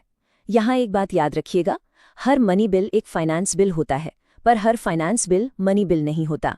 और अनुच्छेद 119 संसद को यह अधिकार देता है कि वो वित्तीय मामलों से जुड़ी अपनी प्रक्रिया खुद तय करे। तो सरकार के दो स्तंभों, कार्यपालिका और विधायिका को समझने के बाद अब हम आते हैं लोकतंत्र के तीसरे और बेहद जरूरी स्तंभ पर, हमारी न्यायपालिका। ये सिर्फ इंसाफ नहीं करती, बल्कि ये हमारे संविधान की संरक्षक और अंतिम व्याख्याकार भी है। मतलब संविधान का असली मतलब क्या है, ये तय करने का अधिकार न्यायपालिका के पास है। हमारी न्यायपालिका की संरचना को समझने के लिए ये टेबल बहुत काम की है। देखिए, अनुच्छेद 124 सुप्रीम कोर्ट की स्थापना की बात करता है, तो वहीं अनुच्छेद 214 कहता है कि हर राज्य में एक हाई कोर्ट होगा। जब मौलिक अधिकारों के हनन की बात आती है तो अनुच्छेद 32 के तहत सीधे सुप्रीम कोर्ट और अनुच्छेद 226 के तहत हाई कोर्ट जाया जा सकता है। और आखिर में अनुच्छेद 129 और 215 सुप्रीम कोर्ट और हाई कोर्ट को अभिलेख न्यायालय का दर्जा देते हैं। इसका मतलब है कि इनके फैसले रिकॉर्ड किए जाते हैं और वो एक मिसाल की तरह काम करते हैं। सरकार और न्यायपालिका के अलावा भी हमारे संविधान ने कुछ ऐसी स्वतंत्र संस्थाएं बनाई हैं जो देश के शासन को चलाने में बहुत महत्वपूर्ण भूमिका निभाती हैं। ये संस्थाएं सुनिश्चित करती हैं कि सिस्टम में पारदर्शिता और निष्पक्षता बनी रहे। चलिए इनमें से कुछ प्रमुख संस्थाओं पर एक नजर डालते हैं। बिल्कुल, ये देश के वो वॉचडॉग्स हैं जो सिस्टम पर नजर रखते हैं। सबसे पहले अनुच्छेद 148 के तहत आते हैं CAG, यानी भारत के नियंत्रक एवं महालेखा परीक्षक। इन्हें पब्लिक के पैसे का रखवाला भी कहा जाता है। ये सरकार के हर खर्चे का हिसाब किताब जांचते हैं। फिर राज्यों में अनुच्छेद 155 के तहत राज्यपाल और 164 के तहत मुख्यमंत्री की नियुक्ति होती है। अनुच्छेद 280 वित्त आयोग की स्थापना करता है, जो केंद्र और राज्यों के बीच टैक्स के पैसे का बंटवारा कैसे हो ये बताता है। और हाँ, अनुच्छेद 315 जो UPSC और राज्यों के लोक सेवा आयोगों की स्थापना करता है, जो निष्पक्ष तरीके से अधिकारियों की भर्ती करते हैं। तो हमने संविधान की एक लंबी यात्रा तय कर ली है। अब हम आ गए हैं अपने आखिरी और शायद सबसे जरूरी सेक्शन पर, परीक्षा के लिए क्या याद रखें। यहाँ हम उन सभी अनुच्छेदों को एक साथ देखेंगे जो एग्जाम में बार बार पूछे जाते हैं। यह आपके लिए एक फास्ट रिवीजन जैसा होगा। तो इस लिस्ट पर खास ध्यान दीजिए। मौलिक अधिकारों में से अनुच्छेद 14 और अनुच्छेद 32, 22, 26 हमेशा से ही बहुत महत्वपूर्ण रहे हैं। DPSP में अनुच्छेद 40 यानी ग्राम पंचायत अक्सर पूछा जाता है। सरकार की कार्यप्रणाली में अनुच्छेद 75 प्रधानमंत्री और अनुच्छेद 123 भी बहुत खास है। अनुच्छेद 123 राष्ट्रपति को अध्यादेश जारी करने की शक्ति देता है, यानी जब संसद नहीं चल रही हो तब अस्थायी कानून बनाने की शक्ति। और संवैधानिक संस्थाओं में से अनुच्छेद 148 CAG और अनुच्छेद 315 UPSC को तो बिल्कुल नहीं भूलना है। ये लिस्ट आपकी तैयारी के लिए एक परफेक्ट स्टार्टिंग पॉइंट है। तो दोस्तों, इसी के साथ हमारा आज का ये सफर यहीं खत्म होता है। हमने संविधान के कुछ सबसे अहम पड़ावों को समझा, पर एक बात हमेशा याद रखिएगा, हमारा संविधान कोई किताब में बंद दस्तावेज नहीं है। ये एक जीवित दस्तावेज है जो देश और समाज की जरूरतों के हिसाब से बदलता रहता है। और यही बात हमें एक बहुत ही दिलचस्प सवाल पर लाकर खड़ा करती है। आपको क्या लगता है, इस बदलते हुए संविधान में अगला बड़ा बदलाव क्या हो सकता है? इस सवाल पर जरूर सोचिएगा। हम संसदीय और अध्यक्षीय शासन प्रणालियों को इतनी गहराई से समझेंगे कि इस विषय पर आपका कोई भी सवाल नहीं बचेगा। और हाँ, ये बात मैं पूरे भरोसे से कह रही हूं, ये टॉपिक एग्जाम में लगभग हर साल पूछा ही जाता है, चाहे वो प्रीलिम्स में इसकी विशेषताओं को लेकर हो या फिर मेंस में इसके विश्लेषणात्मक पहलुओं पर। इसलिए इस विश्लेषण को बहुत ध्यान से देखना और समझना आपके लिए बहुत बहुत महत्वपूर्ण है। तो चलिए शुरू करते हैं। बिल्कुल, तो चलिए देखते हैं कि आज की हमारी चर्चा का रोड मैप क्या है। हमने इसे 5 हिस्सों में बांटा है ताकि सब कुछ एकदम साफ समझ में आए। सबसे पहले हम शासन और सरकार जैसी कुछ बुनियादी बातों को समझेंगे। फिर हम संसदीय और अध्यक्षीय प्रणालियों की एक विशेषता का गहराई से विश्लेषण करेंगे। इसके बाद हम दोनों के बीच के प्रमुख अंतरों को एक टेबल के जरिए समझेंगे जो एग्जाम के लिए बहुत जरूरी है। और आखिर में दोनों के गुण और दोषों पर चर्चा करते हुए एक निष्कर्ष पर पहुंचेंगे। चलिए तो पहले सेक्शन से शुरू करते हैं, शासन प्रणाली की मूल बातें। कहते हैं ना, किसी भी बड़ी इमारत को समझने से पहले उसकी नींव को मजबूत करना बहुत जरूरी होता है ना? एकदम सही कहा। तो सबसे पहले शासन या गवर्नेंस शब्द को ही समझ लेते हैं। देखिए, कई लोग शासन और सरकार को एक ही मान लेते हैं, लेकिन ऐसा है नहीं। शासन एक बहुत बड़ा, एक व्यापक कॉन्सेप्ट है। इसे ऐसे समझिए, अगर सरकार एक गाड़ी है तो शासन वो पूरा का पूरा सिस्टम है जिसमें वो गाड़ी चलती है, मतलब सड़कें, ट्रैफिक के नियम और सिग्नल। शासन में सरकार के साथ साथ नागरिक, निजी कंपनियां, एनजीओ, ये सब शामिल होते हैं जो मिलकर निर्णय लेने और उन्हें लागू करने की प्रक्रिया का हिस्सा बनते हैं। अच्छा, मतलब शासन एक बड़ी प्रक्रिया है और सरकार उस प्रक्रिया को चलाने वाला एक इंजन या एक साधन है। तो सरकार उन लोगों का एक खास समूह हुआ, जैसे प्रधानमंत्री और उनके मंत्री, जिन्हें एक तय समय के लिए देश चलाने का अधिकार मिलता है। क्या आप इसे एक उदाहरण से और साफ कर सकते हैं? बिल्कुल। इसे समझने के लिए हमें दो और महत्वपूर्ण पदों को समझना होगा, राज्याध्यक्ष और शासनाध्यक्ष। राज्याध्यक्ष यानी हेड ऑफ स्टेट देश का एक औपचारिक प्रमुख होता है।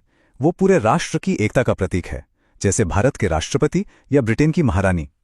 दूसरी तरफ शासनाध्यक्ष यानी हेड ऑफ गवर्नमेंट वो व्यक्ति होता है जिसके पास सरकार चलाने की असली ताकत होती है, जो दिन प्रतिदिन के फैसले लेता है, जैसे हमारे देश में प्रधानमंत्री।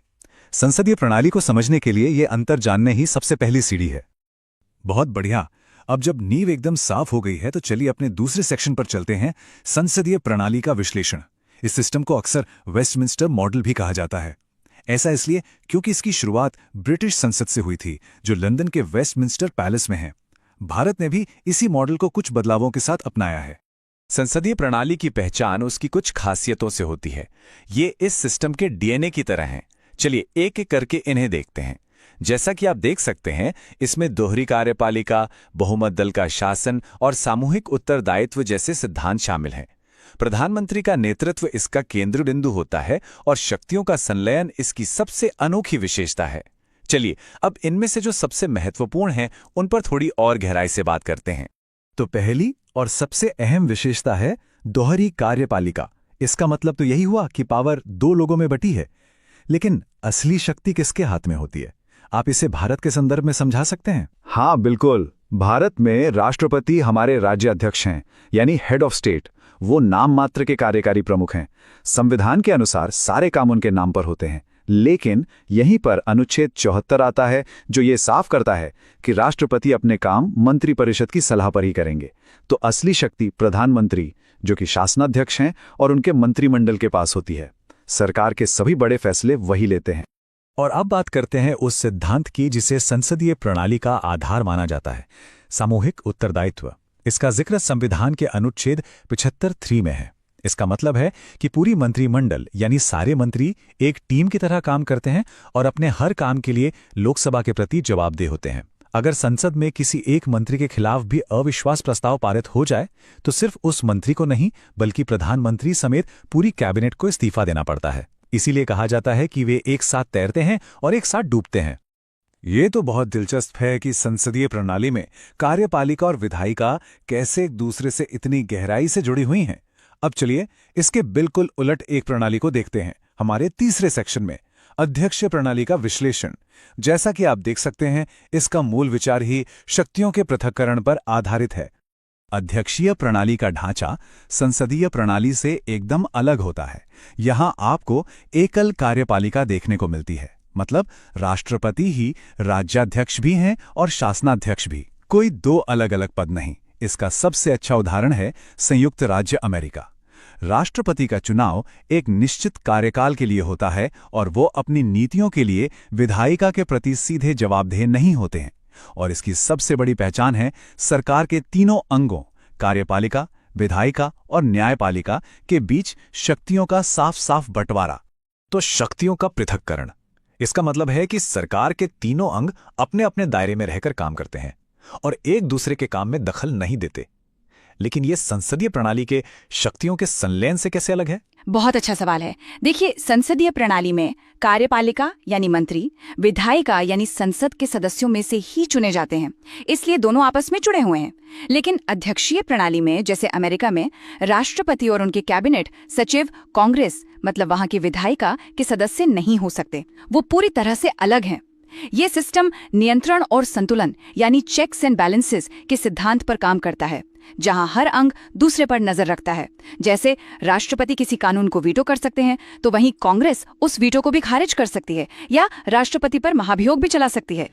वाह, अब जब हमने दोनों प्रणालियों को अलग अलग समझ लिया है, तो चलिए उस हिस्से पर आते हैं जो एग्जाम के नजरिए से सबसे ज्यादा महत्वपूर्ण है, दोनों प्रणालियों में मुख्य अंतरों की सीधी तुलना। यहां से अक्सर सीधे सीधे सवाल पूछे जाते हैं, इसलिए इस टेबल को बहुत ध्यान से समझना जरूरी है। तो चलिए इस टेबल को एक एक करके समझते हैं। पहला आधार है कार्यपालिका। संसदीय प्रणाली में जैसा हमने देखा, दोहरी कार्यपालिका होती है, एक नाम मात्र का प्रमुख जैसे भारत के राष्ट्रपति और एक वास्तविक प्रमुख यानी प्रधानमंत्री। और अध्यक्षीय प्रणाली में यहाँ एकल कार्यपालिका है, राष्ट्रपति ही देश के और सरकार के दोनों के प्रमुख होते हैं। बिल्कुल। अब दूसरा आधार देखते हैं, उत्तरदायित्व। संसदीय प्रणाली में कार्यपालिका अपने सभी कामों और नीतियों के लिए विधायिका के प्रति सामूहिक रूप से उत्तरदायी होती है, जबकि अध्यक्षीय प्रणाली में कार्यपालिका विधायिका के प्रति सीधे तौर पर उत्तरदायी नहीं होती। राष्ट्रपति अपने कार्यकाल के दौरान अपने कामों के लिए विधायिका को रोज रोज जवाब नहीं देते। तीसरा महत्वपूर्ण अंतर है कार्यपालिका और विधायिका के बीच का संबंध। संसदीय प्रणाली में दोनों में सहयोग और तालमेल का संबंध होता है, क्योंकि मंत्री विधायिका का ही हिस्सा होते हैं। वहीं अध्यक्षीय प्रणाली में दोनों के बीच शक्तियों का साफ बंटवारा होता है, इसलिए यहाँ टकराव की संभावना हमेशा बनी रहती है। चौथा आधार है कार्यपालिका का कार्यकाल। संसदीय प्रणाली में सरकार का कार्यकाल निश्चित नहीं होता। यह तब तक पद पर रहती है जब तक उसे लोकसभा में बहुमत का समर्थन हासिल हो। और अध्यक्षीय प्रणाली में राष्ट्रपति का कार्यकाल निश्चित होता है, जैसे अमेरिका में 4 साल। उन्हें अविश्वास प्रस्ताव जैसी किसी चीज से नहीं हटाया जा सकता। और आखिरी आधार राज्याध्यक्ष और शासनाध्यक्ष। संसदीय प्रणाली में ये दोनों पद अलग अलग लोगों के पास होते हैं, जबकि अध्यक्षीय प्रणाली में राष्ट्रपति ही राज्याध्यक्ष और शासनाध्यक्ष दोनों की भूमिका एक साथ निभाते हैं। यह तुलना बहुत ही स्पष्ट थी। अब हम अपने अंतिम और सबसे विश्लेषणात्मक सेक्शन पर आते हैं, गुण, दोष और निष्कर्ष। मेंस परीक्षा के लिए जहां आपको एनालिटिकल उत्तर लिखने होते हैं, वहां किसी भी सिस्टम के फायदे और नुकसान दोनों की संतुलित समझ होना बहुत जरूरी है। चलिए पहले संसदीय प्रणाली के गुणों की बात करते हैं। इसका सबसे बड़ा फायदा यह है कि विधायिका और कार्यपालिका के बीच तालमेल रहता है, जिससे कानून बनाना और लागू करना आसान हो जाता है। दूसरा, ये एक जिम्मेदार सरकार सुनिश्चित करती है, क्योंकि सरकार से रोजाना संसद में सवाल पूछे जा सकते हैं और अगर वो सही से काम ना करे तो अविश्वास प्रस्ताव से उसे हटाया भी जा सकता है। वहीं अध्यक्षीय प्रणाली का सबसे बड़ा गुण है सरकार की स्थिरता। राष्ट्रपति का कार्यकाल तय होता है, इसलिए वो राजनीतिक उठापटक की चिंता किए बिना लंबी अवधि की नीतियां बना सकते हैं। इसके अलावा प्रशासन में दक्षता आती है, क्योंकि राष्ट्रपति अपनी कैबिनेट में किसी भी क्षेत्र के विशेषज्ञों को शामिल कर सकते हैं। जरूरी नहीं कि वो राजनेता ही हों। अब कमियों पर भी नजर डालना जरूरी है। संसदीय प्रणाली की सबसे बड़ी कमी है अस्थिरता की संभावना। अगर किसी पार्टी को स्पष्ट बहुमत न मिले तो गठबंधन सरकारें बनती हैं, जो अक्सर समय से पहले गिर जाती हैं, जैसा हमने भारत में 1990 के दशक में कई बार देखा।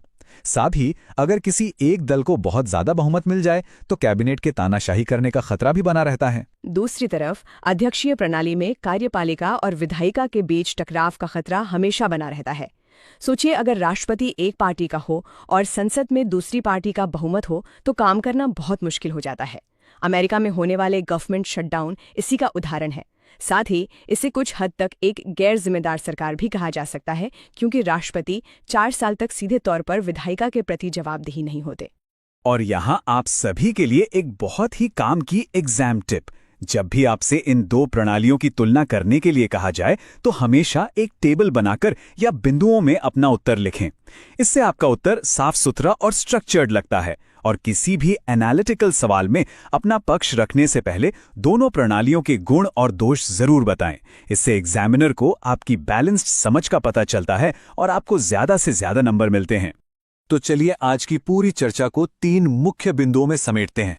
पहली बात, संसदीय प्रणाली सहयोग और समन्वय के सिद्धांत पर आधारित है, जहां कार्यपालिका और विधायिका की शक्तियां आपस में मिली होती हैं। दूसरी बात, अध्यक्षीय प्रणाली शक्तियों के पृथक्करण के सिद्धांत पर काम करती है।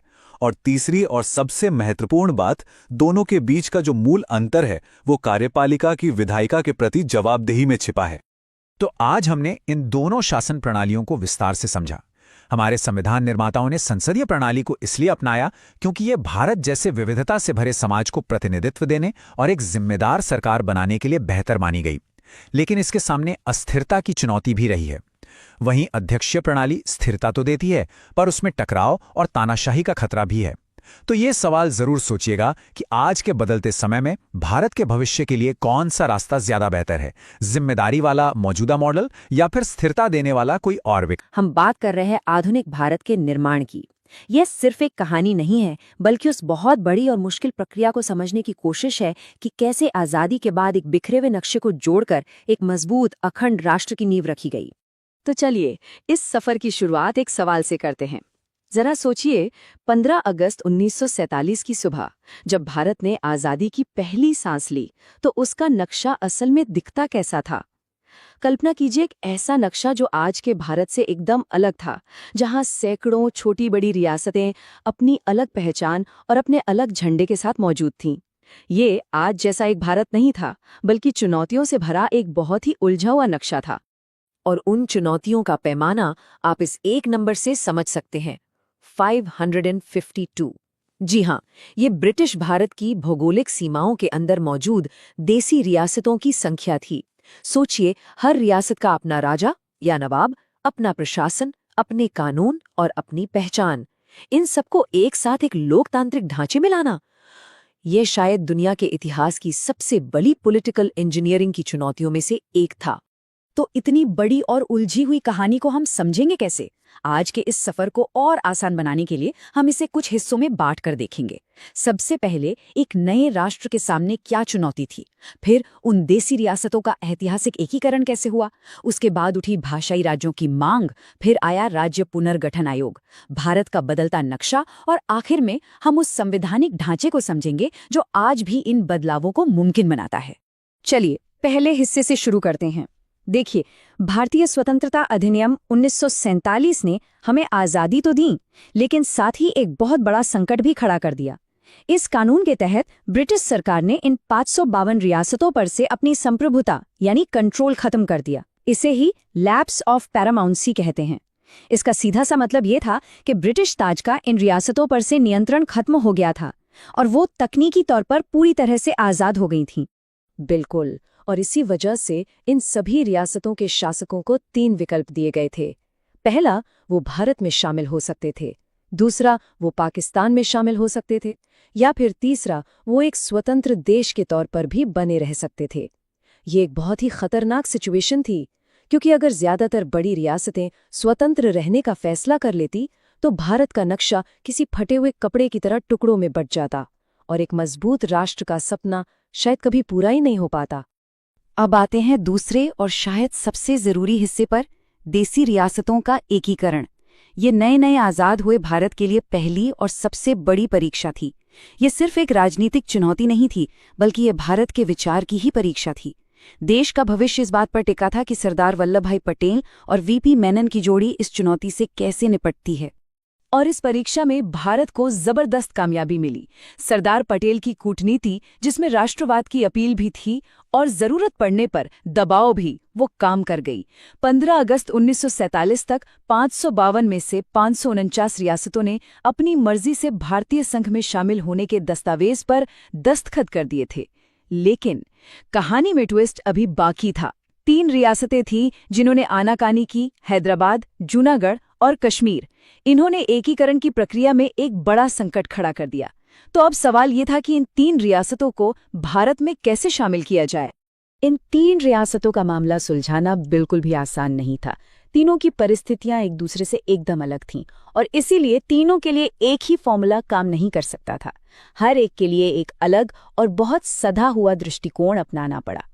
तो चलिए एक एक करके इन तीनों के जटिल एकीकरण को समझते हैं। सबसे पहले बात करते हैं जूनागढ़ की।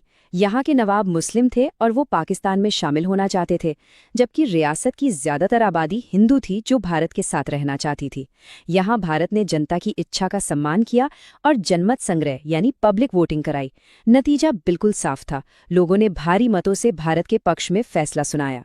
इसके बाद आता है हैदराबाद। हैदराबाद के निजाम उस वक्त दुनिया के सबसे अमीर लोगों में से थे और वो एक स्वतंत्र देश का सपना देख रहे थे। जब बातचीत से कोई हल नहीं निकला तो भारत सरकार को ऑपरेशन पोलो नाम से एक पुलिस कार्रवाई करनी पड़ी और आखिरकार हैदराबाद भारत का हिस्सा बना। और तीसरा, कश्मीर, जहां के हिंदू महाराजा मुस्लिम बहुल आबादी पर शासन कर रहे थे। उन्होंने पाकिस्तानी कबायलियों के हमले के बाद भारत से सैन्य मदद के बदले में विलय पत्र पर हस्ताक्षर किए। यहाँ पर विलय पत्र या इंस्ट्रूमेंट ऑफ एक्सेशन को समझना बहुत जरूरी है, खासकर कॉम्पिटिटिव एग्जाम्स के लिए। यह असल में एक कानूनी दस्तावेज था। आप इसे एक तरह का समझौता समझ सकते हैं, जहां रियासतें कुछ शर्तों के साथ भारत का हिस्सा बन रही थीं। इस पर साइन करने का मतलब था कि रियासत अपनी संप्रभुता के 3 सबसे जरूरी विषय रक्षा, विदेश मामले और संचार भारत सरकार को सौंप रही है, जबकि बाकी अंदरूनी मामलों में उसे आजादी हासिल रहेगी। अच्छा, इस विशाल एकीकरण के बाद भारत के राज्यों को मूल संविधान में 4 अलग-अलग कैटेगरी में बांटा गया था। इसे आप एक टेम्पररी फाइलिंग सिस्टम की तरह समझ सकते हैं। पार्ट ए में वो प्रांत थे जो पहले ब्रिटिश इंडिया का हिस्सा थे। पार्ट बी में बड़ी-बड़ी रियासतें या उनका समूह था। पार्ट सी में छोटी रियासतें और चीफ कमिश्नर के प्रांत थे। और पार्ट डी में सिर्फ अंडमान और निकोबार द्वीप समूह को रखा गया था। लेकिन ये व्यवस्था ज्यादा दिन चलने वाली नहीं थी। एकीकरण की सबसे बड़ी चुनौती तो पार हो गई, लेकिन अब देश के अंदर से ही एक नई और बहुत शक्तिशाली मांग उठने लगी थी। ये मांग थी राज्यों का पुनर्गठन भाषा के आधार पर करने की।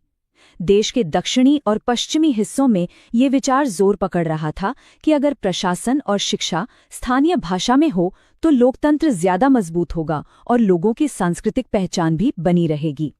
इस मांग को देखते हुए सरकार ने शुरुआती दौर में 2 महत्वपूर्ण कमेटियां बनाई। पहली थी S.K. धर आयोग, जिसे जून 1948 में बनाया गया। इस आयोग ने दिसंबर 1948 में अपनी रिपोर्ट दी और साफ कह दिया कि भाषा के आधार पर राज्य बनाना देश की एकता के लिए ठीक नहीं होगा। इसके तुरंत बाद कांग्रेस पार्टी ने अपनी एक समिति बनाई, JVP कमेटी। इसमें उस समय के 3 सबसे बड़े नेता शामिल थे, जवाहरलाल नेहरू, वल्लभ भाई पटेल और पट्टाभी सीतारमैया। इस समिति ने भी अप्रैल 1949 में धर आयोग की बात को ही दोहराया और भाषा को आधार बनाने की मांग को औपचारिक रूप से खारिज कर दिया। इन दोनों ही कमेटियों का मूल तर्क एक ही था। उनका मानना था कि देश अभी-अभी बंटवारे के भयानक दर्द से गुजरा है और इस समय राष्ट्रीय एकता सबसे ज्यादा जरूरी है। उन्हें डर था कि भाषा के आधार पर राज्यों को बांटने से देश में अलगाववाद और फूट की भावनाएं बढ़ सकती हैं। दूसरे शब्दों में उनका कहना था कि पहले देश को एक रखना जरूरी है, पहचान की राजनीति बाद में भी हो सकती है। इसीलिए उन्होंने प्रशासनिक सुविधा को ही राज्यों के गठन का मुख्य आधार बनाने की सिफारिश की। लेकिन सरकार और कमेटियों की इस सोच के बावजूद भाषाई राज्यों की मांग सड़कों पर कम नहीं हुई, बल्कि और तेज होती चली गई। और जल्द ही दक्षिण भारत में एक ऐसी घटना घटी जिसने दिल्ली की सरकार को अपनी नीति पर दोबारा सोचने के लिए मजबूर कर दिया। ये भारतीय राजनीति में एक बहुत बड़ा और नाटकीय मोड़ था। ये घटना उस समय के मद्रास प्रेसिडेंसी में हुई, जहां तेलुगु बोलने वाले लोग कई दशकों से अपने लिए एक अलग राज्य आंध्र की मांग कर रहे थे। इस आंदोलन का नेतृत्व एक जाने-माने गांधीवादी नेता पोट्टी श्रीरामुलु कर रहे थे। जब सरकार ने उनकी मांगों पर कोई ठोस कदम नहीं उठाया तो उन्होंने आमरण अनशन का रास्ता चुना। 56 दिन, ये सिर्फ एक संख्या नहीं है, ये एक व्यक्ति के अपने विश्वास और अपनी जनता के लिए दिए गए सर्वोच्च बलिदान का प्रतीक है। पोट्टी श्रीरामुलु ने 56 दिनों तक भूख हड़ताल की और आखिर में 15 दिसंबर 1952 को उनकी मृत्यु हो गई। उनकी मृत्यु की खबर फैलते ही पूरे आंध्र क्षेत्र में हिंसक प्रदर्शन और दंगे भड़क उठे। स्थिति एकदम बेकाबू हो गई थी। इस भारी जन दबाव और हिंसा के चलते प्रधानमंत्री नेहरू को आखिरकार झुकना पड़ा। अक्टूबर 1953 में भारत सरकार ने भाषा के आधार पर पहले राज्य आंध्र प्रदेश के गठन की घोषणा कर दी। ये एक ऐतिहासिक पल था, क्योंकि इसने पूरे देश में भाषाई आधार पर राज्यों के पुनर्गठन का दरवाजा खोल दिया। जो रास्ता अब तक बंद था, वो अब टूट चुका था। आंध्र प्रदेश के गठन के बाद ये साफ हो गया कि इस मुद्दे को और टाला नहीं जा सकता। इसीलिए सरकार ने दिसंबर 1953 में एक हाई पावर कमीशन बनाया, जिसे हम फजल अली आयोग के नाम से जानते हैं। इसके अध्यक्ष सुप्रीम कोर्ट के रिटायर्ड जज फजल अली थे और 2 अन्य सदस्य थे KM पणिक्कर और HN कुंजरू। इस आयोग का काम राज्यों के पुनर्गठन के पूरे सवाल पर फिर से विचार करना था और इसी आयोग की सिफारिशों के आधार पर 1956 का मशहूर राज्य पुनर्गठन अधिनियम बनाया गया, जिसने भारत के नक्शे को एक नया आकार दिया। फजल अली आयोग की रिपोर्ट और 1956 के अधिनियम ने राज्यों के उस 4 भाग वाली क्लासिफिकेशन को खत्म कर दिया और 14 राज्य और 6 केंद्र शासित प्रदेश बनाए। लेकिन कहानी यहाँ खत्म नहीं हुई। ये तो भारत के नक्शे के विकास की एक नई शुरुआत थी। बिल्कुल सही। 1956 के बाद भी ये सिलसिला चलता रहा। 1960 में बंबई राज्य को बांटकर महाराष्ट्र और गुजरात बनाए गए। 1966 में पंजाब का पुनर्गठन हुआ और उससे हरियाणा और हिमाचल प्रदेश निकले। फिर देखिए, साल 2000 में विकास और प्रशासनिक सुविधा के आधार पर 3 नए राज्य बने, छत्तीसगढ़, उत्तराखंड और झारखंड। और हाल ही में 2014 में आंध्र प्रदेश से अलग होकर तेलंगाना भारत का नया राज्य बना। ये दिखाता है कि भारत का नक्शा पत्थर पर खींची गई कोई लकीर नहीं, बल्कि एक जिंदा दस्तावेज है जो समय और जरूरतों के साथ बदलता रहा है। अब एक बहुत ही जरूरी सवाल उठता है कि ये सब बदलाव होते कैसे हैं? क्या सरकार जब चाहे किसी भी राज्य की सीमा बदल सकती है? इसका जवाब हमारे संविधान में है, जो संसद को देश के नक्शे को फिर से बनाने की एक अनोखी शक्ति देता है।